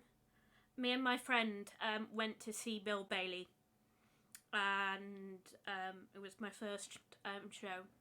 And we went around to the stage exit, and he came out and stuff, and who was like signing, and I just told him his comedy has helped me out so much. I was going through a really tough time. I found out that my my nana had dementia and Alzheimer's, and I wasn't coping. I wasn't in a good space, but his comedy helped. I told him that, and he was like, "Oh my gosh, do you want a hug?"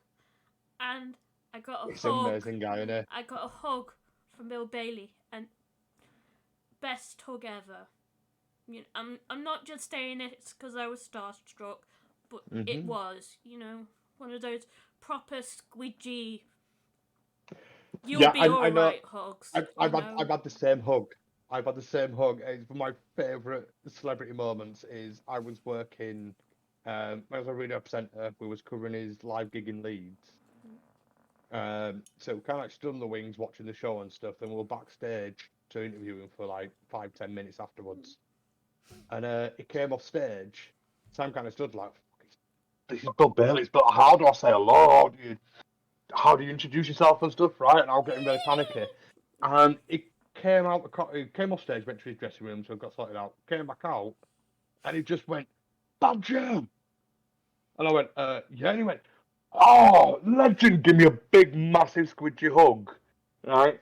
And I found out later that someone had told him, like, has worked a lot for my games industry career, is I wear a trench coat and a Stetson. You could spot me in a room full of 10,000 people.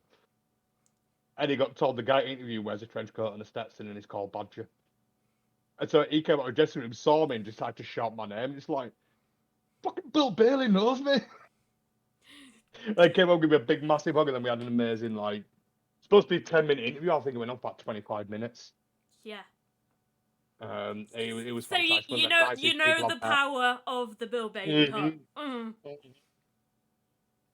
He is such. I was so nervous. I was a wreck. It's the biggest celebrity I've ever interviewed at the time.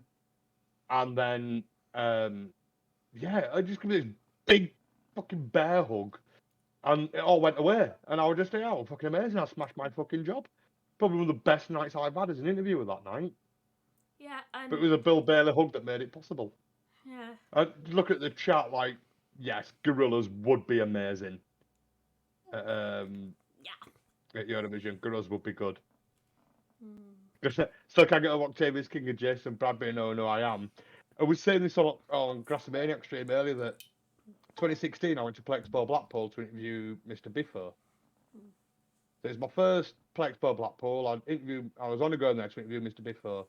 And we finished the interview and he said, "Oh, do you want to come for a drink tonight? We're going to so-and-so, this place." So, yeah. So we went along.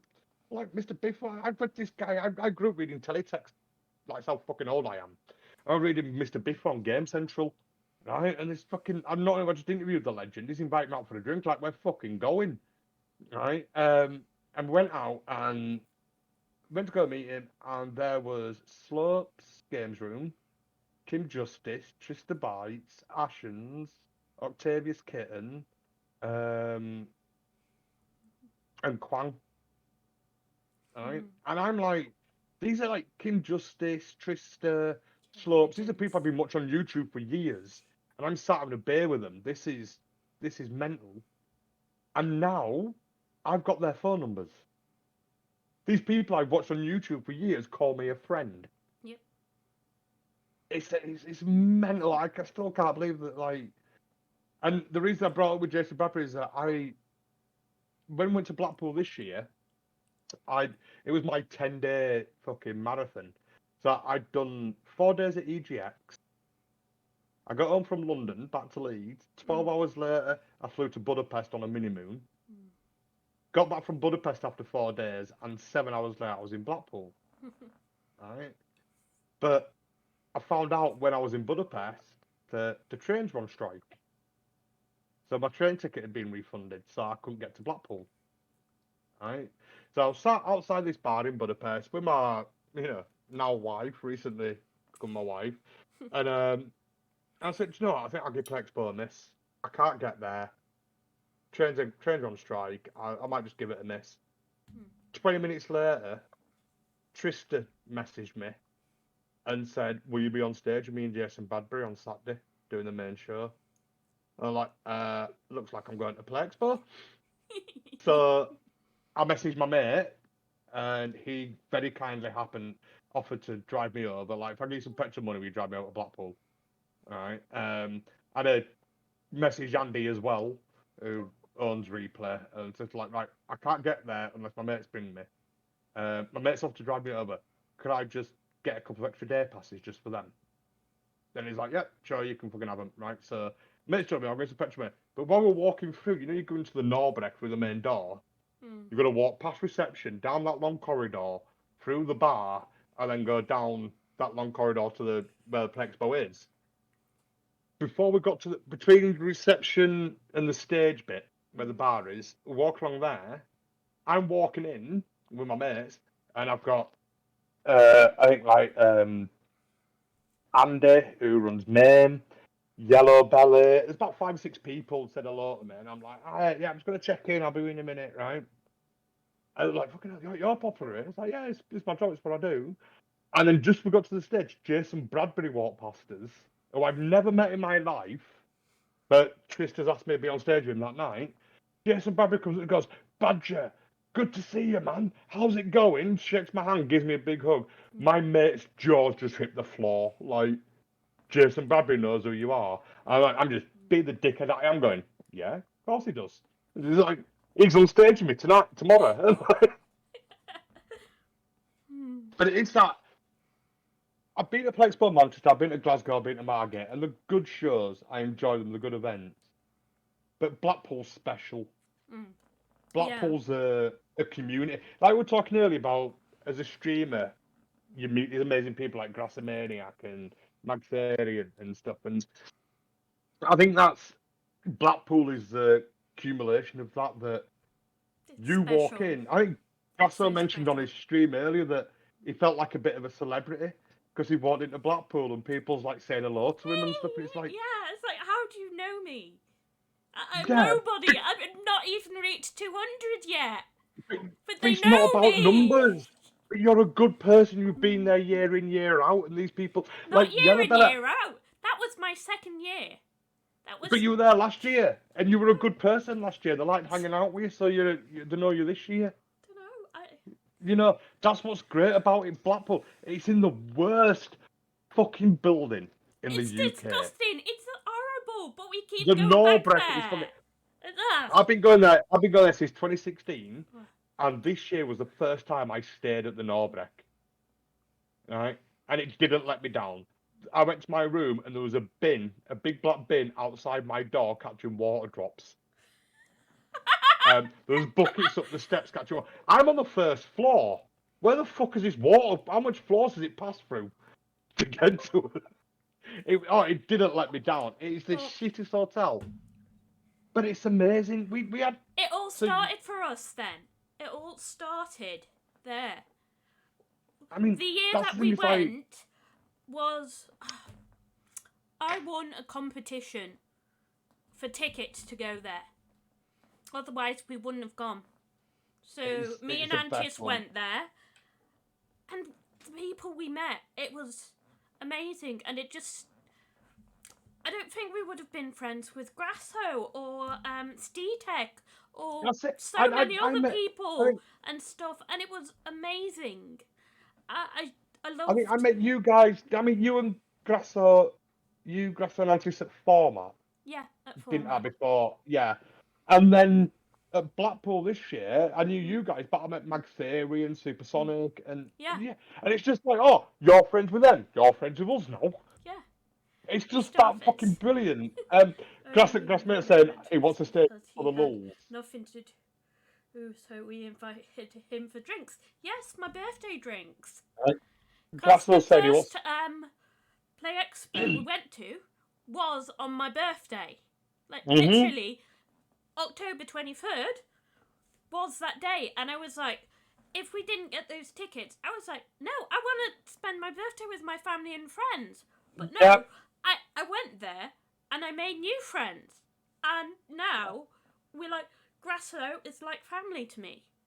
You know? Yeah, I said Grasso. I was such a fuck out. The guy's name's gone from my head. Sorry. Long blonde hair guy, but at Format he gave Grasso some Lego. Oh yeah, DC Flake.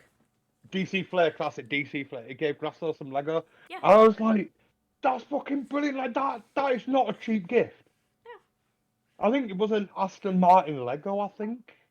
Yeah. It was. That's how I knew it. That is not a cheap gift. And this guy's just gone, oh, I've got it at home, and yeah, there you go, mate. Like, it's just amazing. And going back to Grasso earlier in the chat saying he wants to stay at the Norbreck just for the lulls, right? You have to stay at the Norbreck. I will. Right?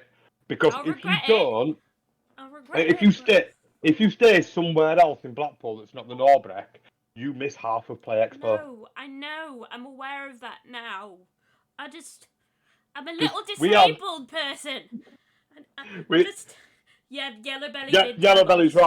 right. We had this year, so we have there's the after party. Yeah, we went. You went to the after party, but you wanted the after party. I can't manage the after party, especially when I'm not drinking. Luckily now I can, because I'm off those what happened was, horrible antibiotics. you know Doctor when told it came, us to what's the plan he has for the for next after year. party next year. Yeah. Great. Yeah. But We've seriously, got some plans. I must warn you, if you get me up on stage, I'm probably going to have terrible stage fright. Yes, I can do this in front of the camera, but when it comes to be on stage, Well, this is where we have partners. It's up to you whether you play the game or you answer the questions. You only have to do one. I can't do it. I can't. But I'll freeze up. the I'll be like, the after. Let me tell you about the after part we had this year. It was we were at the after party, and then everyone got kicked out because it was late and they want to close up. So let me guess, you started having the after party in a bar, if I remember. No, because all the bars were shut. Oh, It was about 1 a.m. Oh, was that the hallway one? Yes. I know it. I heard. You come out of I'll the probably event room, be you turn asleep. left. You come out the room and you turn left and you go down that corridor where the door is. Everyone goes for a cig. We were coming out and it was Simmy and Chris Weatherly turned around and went, "Badger, you coming to after party?" I'm like, "Fucking yeah, I am. Where we're going?" And he's like, "Right, grab this table with me." And we basically grabbed 2 tables and about 15 chairs and just walked out of the room with them. Set them up in the corridor now. The door we went for a cig. Everyone went up to the rooms and came back with beer that we had stashed in our rooms just for the after party. And we just had a table full of beer. And we just sat drinking. The security guy came round about 2 a.m. She looked at us and just went, "I get paid minimum wage. I don't give a shit." And walked off. It must have been there till about 4, half 4 or something. But yeah, you miss all this shit when you don't. And that's when you really get to know people as well. When everyone's out playing games or meeting people or talking, or I want to meet John Romero and what. You don't really get time to talk, but the after party and the after party is when you really get to meet everybody and you really get to know who people are. Like people inviting you to drinks and the people you watch walking past and know who you are. Yeah, that's it, guys. It's fucking mental. When you sat there and you're having drinks with these fucking idiots that you meet once a year, getting pissed, and then you've got like Jason Bradbury and Trista Bites coming over saying hello as I walk past. Kim Justice asking if she can join you, and you're like, "Of course you can." It's mental. I must admit. Well, I feel like I used to stay at the B&B down in Stargate, which is just in front of the pleasure beach. A lot cheaper than the Norbreck. Really easy to get to on the tram, but there's no tram at 4 in the morning, so you end up going home at like 11 at night, and you miss all the extra stuff that really forms friendships. Like this shit you get up together that really forms friendships, and where you really get to know people. So while the Norbreck is more expensive to stay at, it's worth the expense because you get to just mental randomness.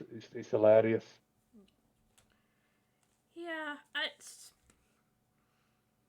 I don't regret where we're staying, like where we normally stay, because it's a lovely place. But you're right, it would be nice to actually stay at the Norbreck. I do have rather erratic No. It won't be nice to stay at the Norbreck. It's never nice to stay at the Norbreck. Convenient, then? You have to stay there to be able to do the after hours stuff. It's a sacrifice to stay at the Norbreck. You can stay somewhere nice and miss out on all the after party stuff, or you can sacrifice your health and stay at the Norbreck and get all the after party stuff. It can't be as bad as this year. Like seriously, I got the COVID. Literally, it was like a sort of 2017, Play Expo Blackpool 2017, everyone that stayed at the Norbreck caught Legionnaires. Because they don't clean the air conditioning. It's a disease-ridden place. Like Uh, you know when you book a sleep there, you know you're probably gonna wake up. Like if HIV was airborne, you could probably catch it in oh no break. gosh. Well, Antis got COVID from Format, and I got COVID from Play Expo, so Oh, fair. yeah, it's funny. I don't want to downplay COVID because it is fucking awful. Um, but I will comment that it's awful for some people. I've had COVID. I've tested positive for COVID 3 times, Mm, and twice I had no symptoms. mm. Um, so I was like, yeah, I'm quite flippant with it. I'm just like, yeah, okay, if I get it, I get it. It's no break. You're probably gonna catch fucking rabies before you catch COVID.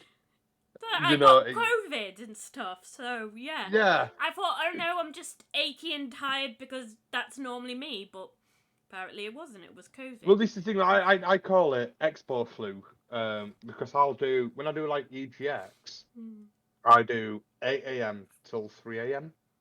4 days in a row. Bloody hell. Right. So when I get home, I'm fucked. I'm knackered. I'm dead for a day. Some people are bed. Fix. And There's it's a bedridden for yeah, weeks. Yeah. it's just yeah. We say I call it expo flu. When I got like EGX or Gamescom, I'll do 8 a.m. till 3 a.m. And it's just I'm working that hard and that long, my immune system drops, and I'm in a room with like 100,000 people, or like Gamescom, 1 million people. And you there's all those bugs and germs going about, and I'm knackered. My immune system's dropped. I come home, I'm fucked for a day. I'm ill for a day, um, maybe two, but I just call it expo flu. It's been part of being past that. I think COVID's part of that now. I Yeah. just think I don't want to belittle it because I know like someone like yourself and like Antis has got long COVID and it's really fucking affected him. But for myself, it doesn't affect me that much. So it's kind of like Yeah. I can be a bit flippant about it, like yeah, I'm going to get ill. There's a chance I'm going to get COVID. I might get ill, but I can rest up for 2 days and I'll be fine. Yeah. Whereas. Um, I think you've got to take that personal responsibility. Like, is this me going to play Expo and catching COVID? Probably going to do nothing.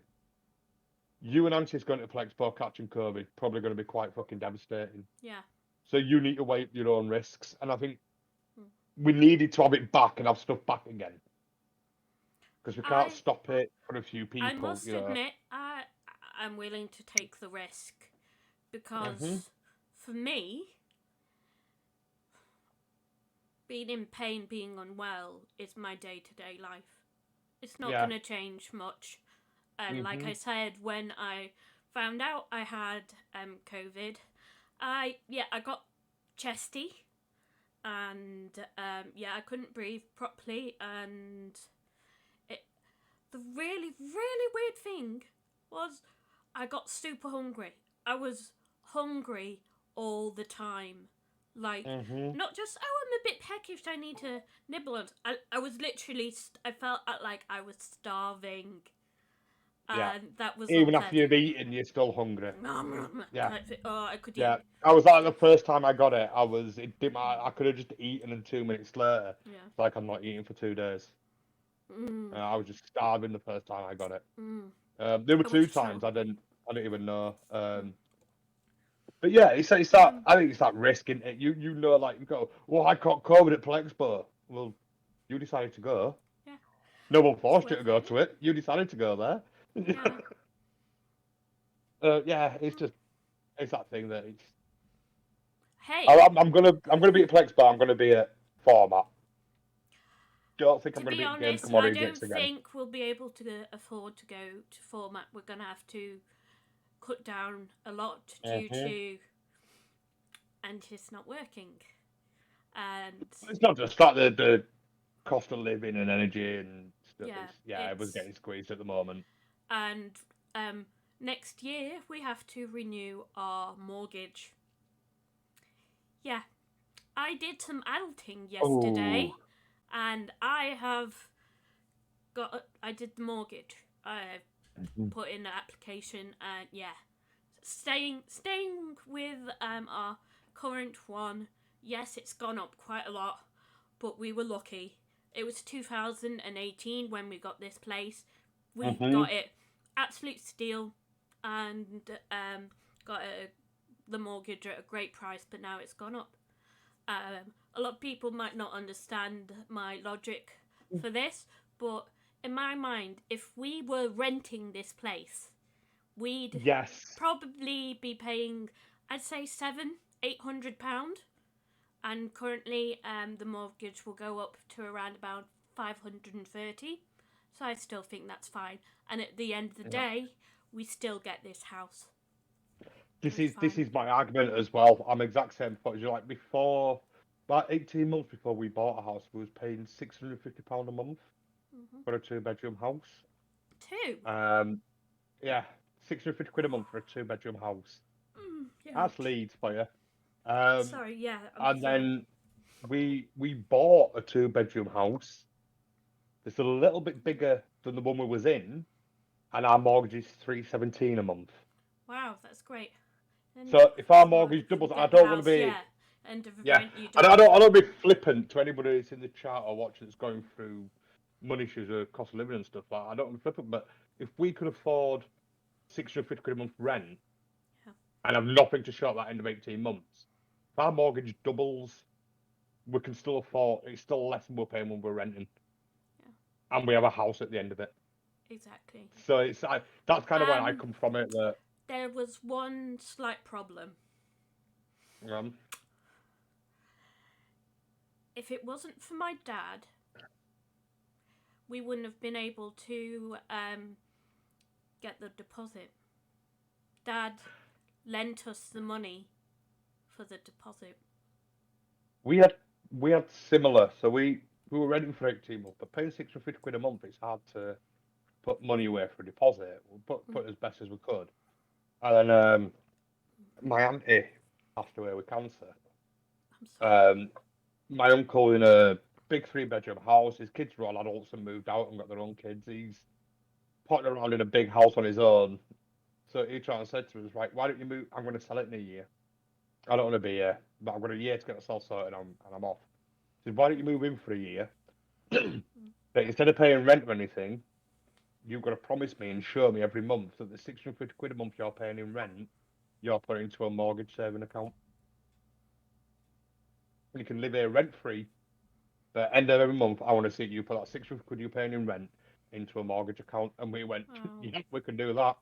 that's amazing. Yeah. We wouldn't have got on the housing ladder if my uncle hadn't done that. My uncle wouldn't have been able to do that if my aunt had passed away. But Yeah. I would rather still be renting of my auntie, if I'm honest, Yeah. because she was the most amazing woman ever. But we were lucky that, you know, we had that family tragedy where my uncle was in a situation to go, right, Yeah. he's paid, man, his life insurance paid the mortgage off. He's like, I don't have any mortgage to pay. Come live here for a year. We all down towards gas and electric, and then, yeah, just we Yeah. put £650 every month for it, and that's how we got in the housing ladder. We wouldn't have been able to afford it otherwise, because Yeah. rent just screws your fucking wage. Yeah. You know, when you look like, I think it was like at the time when we were renting, that was half my monthly wage, or just I think it was like 45% of my monthly wage was going on rent. How the hell are you supposed to save for a house when it's like that? Um, so yeah, we made a good thing out of tragedy. That's how we look at it. It's my auntie's last gift to us was getting a house. Yeah. Um, but yeah, we've brought it down again, haven't we? We've gone depressive again. Sorry. Sorry. Nah, I'm.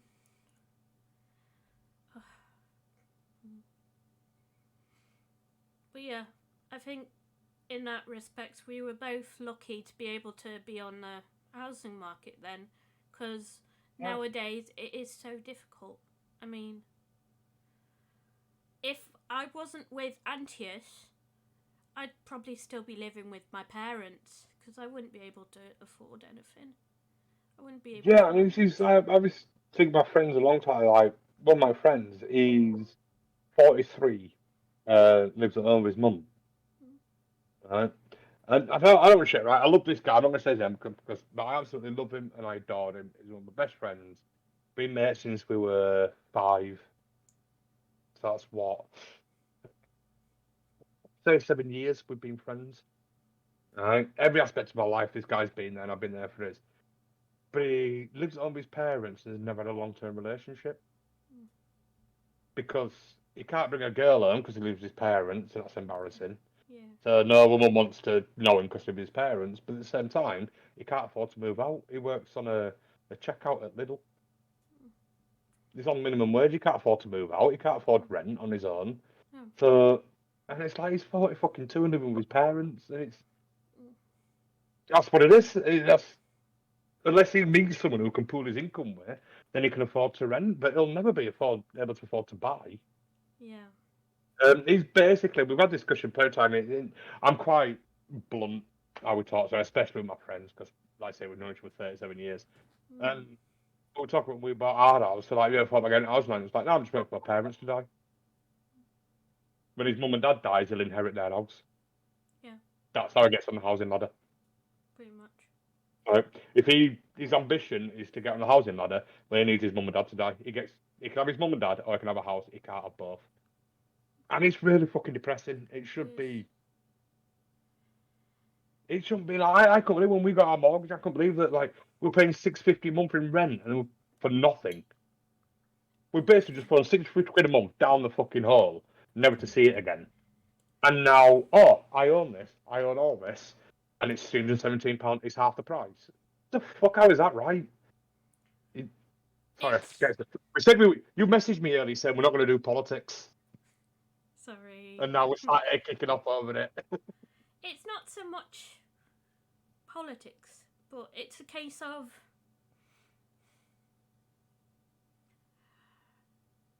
it. Some people can't even afford to get a place to rent.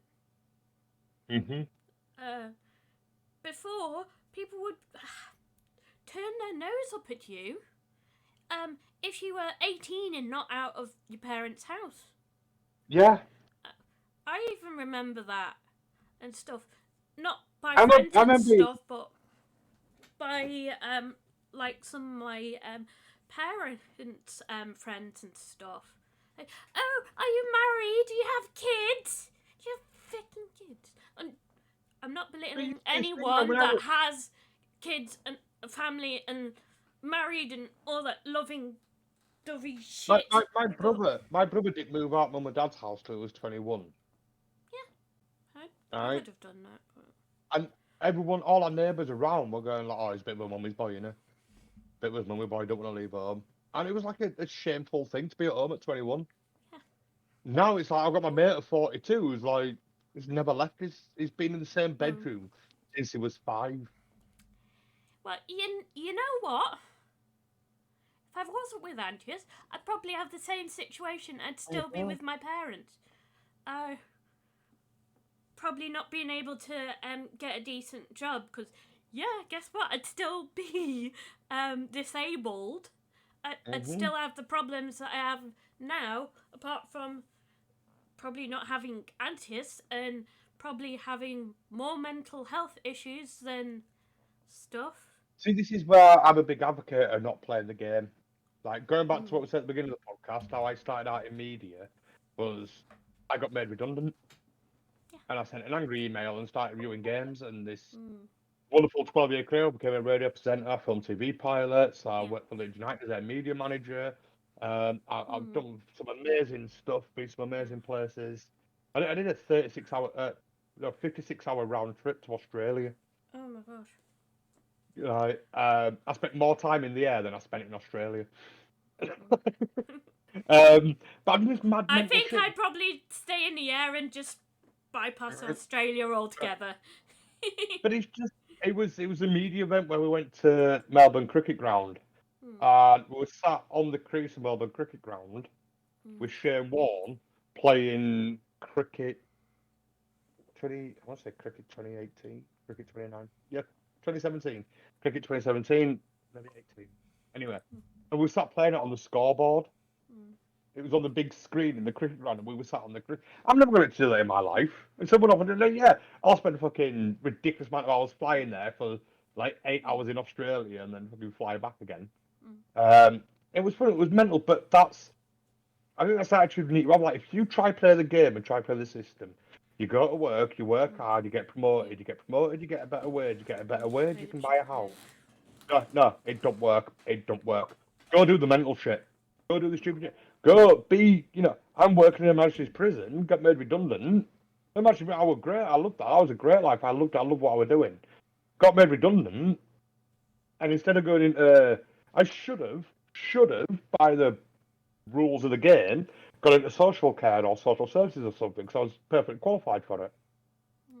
Instead, I ended up being a fucking games reviewer and a radio presenter, and went on this mad 12-hour fucking adventure. Ooh, A I've 12-year adventure, sorry. I've got Like, one question. go on. When you were a radio presenter, what was your go-to song? Like, you know that when We had you two. played it- We had two. Right? So we used to have, because of the way the radio station was put, we only had 20-week series. Mm. So have a 20-week series, and then you'd have 6 weeks off, 20 weeks again. That's how the station format worked. So the first song when we were back, was Back in Black by AC/DC. Back in Black. Because we're back. We're back. And our show was the drive time show, so it was a bit of variety. So we'd do like geek news and stuff. So we'd do latest games, latest geek TV/Marvel movies, then a bit of Leeds United, then a bit of Leeds United ladies. So the geek bit, this was when Stephen Moffat was a showrunner of Doctor Who. So we used to review that week's Doctor Who episode, and at the end, because we fucking hated Moffat, at the end of every Doctor Who review, we'd play the Moffat song, which was "I Hate Everything About You" by Ugly Kid Joe. When I was doing a OCN in radio broadcasting, I had my go-to songs, which were Your Song by Elton John. And Fucking love Elton John. And Stairway to Heaven.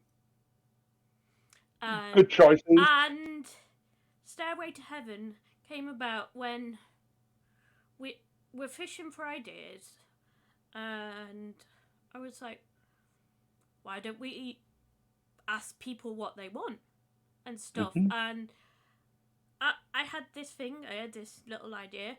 What if they came in and asked for it on radio? And that's when it all started. The whole request thing, it blew up insanely. Yep. People would be lining outside the door when they knew brilliant. what was going on, just to be on air. To the extent where I couldn't do all of them, so I had to make them all write it down. If they had the same song, they would all come in together. And we had around about 5 people wanting Stairway to Heaven. I got that group in, and we were singing it. That's amazing. That was brilliant. I remember one day, because we used to do Leeds United News. So what we did was, we had, every week, we had someone from the club, from Leeds United, come in and tell us what's happening at Leeds United that week. And we'd have a fan of Leeds United. So we got really close ties with this group called SLI, which is South Leeds Independent. So they go to every home and away game. Right? So we've got one of their members down every week. So it'll be someone from the club, someone from SLI, talking about, this is what the club are saying, this is what the fans are saying. Right? So SLI tried to, and then went, oh, do you want to come to an away game with us, see what we do? So we're like, yeah, right, we'll book out an Eddie roll, and we'll just record bits all throughout the day and make this one show just Leeds United on the road. Right? So we were Blackburn away, which is about an hour and a half drive from us. 3 o'clock kickoff, hour and a half drive. What time do you set up? What time does the coach leave, do you reckon? 5 o'clock in the morning? 6 a.m. I was close! The pub opened at 5. Nice. So we were filming bits out the day, and what we did for, like, in the pubs and stuff beforehand, we're going, like, right, so, like, Tara, Stairway to Heaven, right? You pick a song, right? So all you have to do is, we've got this little mic pack with a split Eddie roll with a microphone on it. All you have to do is goes, my name's Tara, I'm with the SLI, and I choose Stairway to Heaven. Yeah. Then we stop record, and then we'll go home, we put that clip in, that voice clip in, and then we put the song after it, right? Yeah. One guy wanted Lippo Fate by Bad Manners. Hmm. It took him 78 takes to get it right. He was that wankered. We're all in the pub beer garden going, right, just say, I'm Steve, I'm with the SLI, and I choose Lippo Fate by Bad Manners. Go. Like, I'm SLI and I'm with Steve. Fuck, got it wrong. Hang on a minute. It took 78 times to get it right. It's one of my favourite moments in Brog. I got it one live. But yeah, it was brilliant. Just sat in a big, at end, he got it right.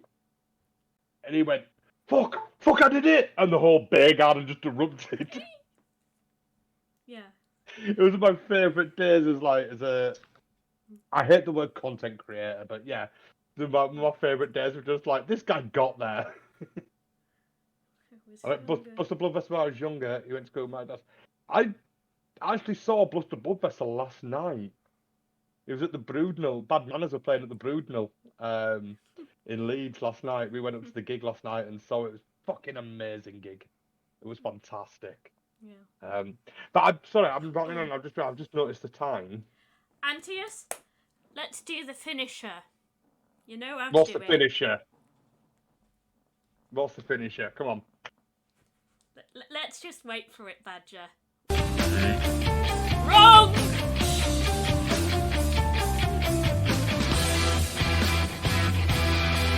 Oh, we're not singing the song. I don't sing.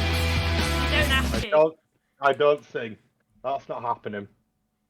Well, I can teach you how to sing I will it. debase myself and be self-deprecating, but I don't sing. That's One fine. thing I don't do. Fine, since he's not doing Cat, it. jam, cat, jam, cat, jam, cat, jam, cat, jam, No! cat, jam, cat, jam. Fine, I will do it. Anyone doing it?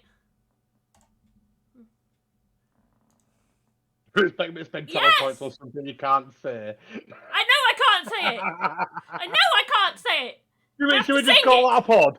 Should we just call this a pod? No.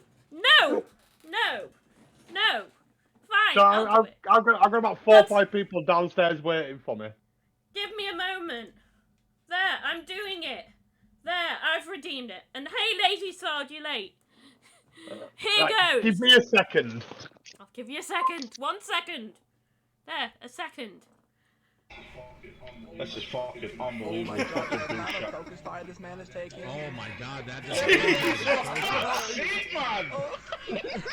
This is abuse. This is abuse, plain and simple. Fine. Oh, shut Fine, up. code all day then. Close. Fuck. Mini Atlanta over here just That's lighting him up. unbelievable. That is fucking unbelievable. A rainbow of shells. Yes!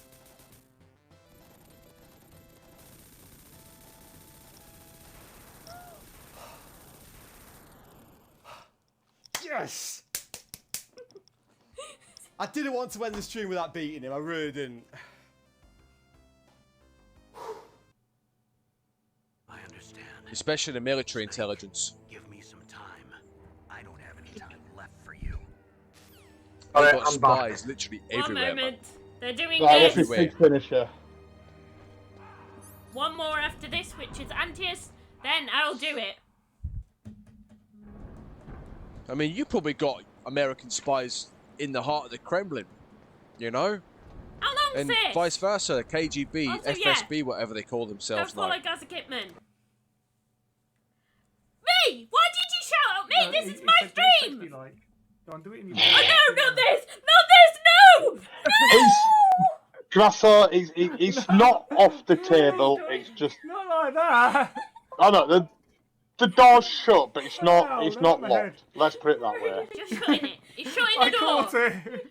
I'm not locking it. I'm looking forward to my new adventure. It's not good for I'm looking forward to my new adventure. I'm looking forward to what's coming ahead. But Look, it's a new chapter. I can always go back to streaming if I want to. Shut up, man. Shut up, Grasso. Also, don't forget to be in contact with Badger. I'll be angry. Mhm. I still love Gaza game. Yes. Gaza Kitman's still on the game. He's not got in touch with me yet. Gaz, get in touch with Badger, please. Thank you. His Okay. whispers weren't working earlier, so. Yeah. Okay. Here goes. Now, as many of you know, I can't say Slan via PG in all its entirety. I can only sing it because I'm weird. It's how my brain works. So here goes. Llan via Pwllgwyn geth go Gareth Bryn, Droblus Llan Cecilia go go go. Llan via Pwllgwyn geth go Gareth Bryn, Droblus Llan Cecilia go go go. That's it. That is, I'm pretty sure that butchering was bordering on racism. What? That butchering of that name was bordering on racism, I think. That's how you say it. That's literally how you say Llan via Pwllgwyn geth go go go. Yeah, I'm Look, pretty sure that's look. not how you say it. No, you don't. I can only sing it. Go at the end, kind of let you Come down. on, it's spittle. It's spittle is all you need. I think it's easier to speak Klingon than it is Welsh.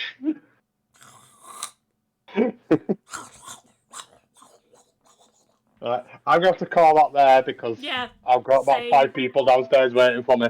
And bless them, they're down in the kitchen drinking with my wife because they didn't want to come up and interrupt the podcast because my office is in the living room. So yeah, I'm going to have to cut this. I'm going to have to call this. I'm sorry, and then put the England game on. Oh my gosh. Next time, just tell them to come in and interrupt and stuff and be like, oh, look, we're famous. And I'll be like, you're not famous. We only have around about 7 viewers. So you're not that famous. I don't have hundreds and hundreds of people following me. Unless you follow me. Please follow my Twitch. 7 most luckiest people on Twitter. And I am so fortunate to have you as my lovely guest. And as Antje said, we'll need you to come on more. Definitely. In fact, while I'm at Antjes, I don't know if you can do it or I can do it. It's how do you make people a what's it called?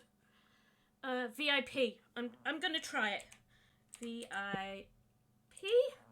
And yeah, I can't. Only you can. And it is Fine, don't worry. I'm really gonna have to go. I'm really sorry. One sec. I am almost done. There.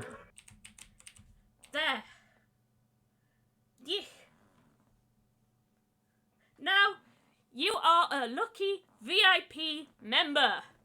Thank you. I'm honoured and humbled. Thank you very much. And take care, I'll come back on anytime you want. I'll be back anytime you want. Now Just because stuff was gone away doesn't mean I have. No, you won't. Now I think it's only necessary that we raid Robotron. So let's just quickly set that up. Raid Tron.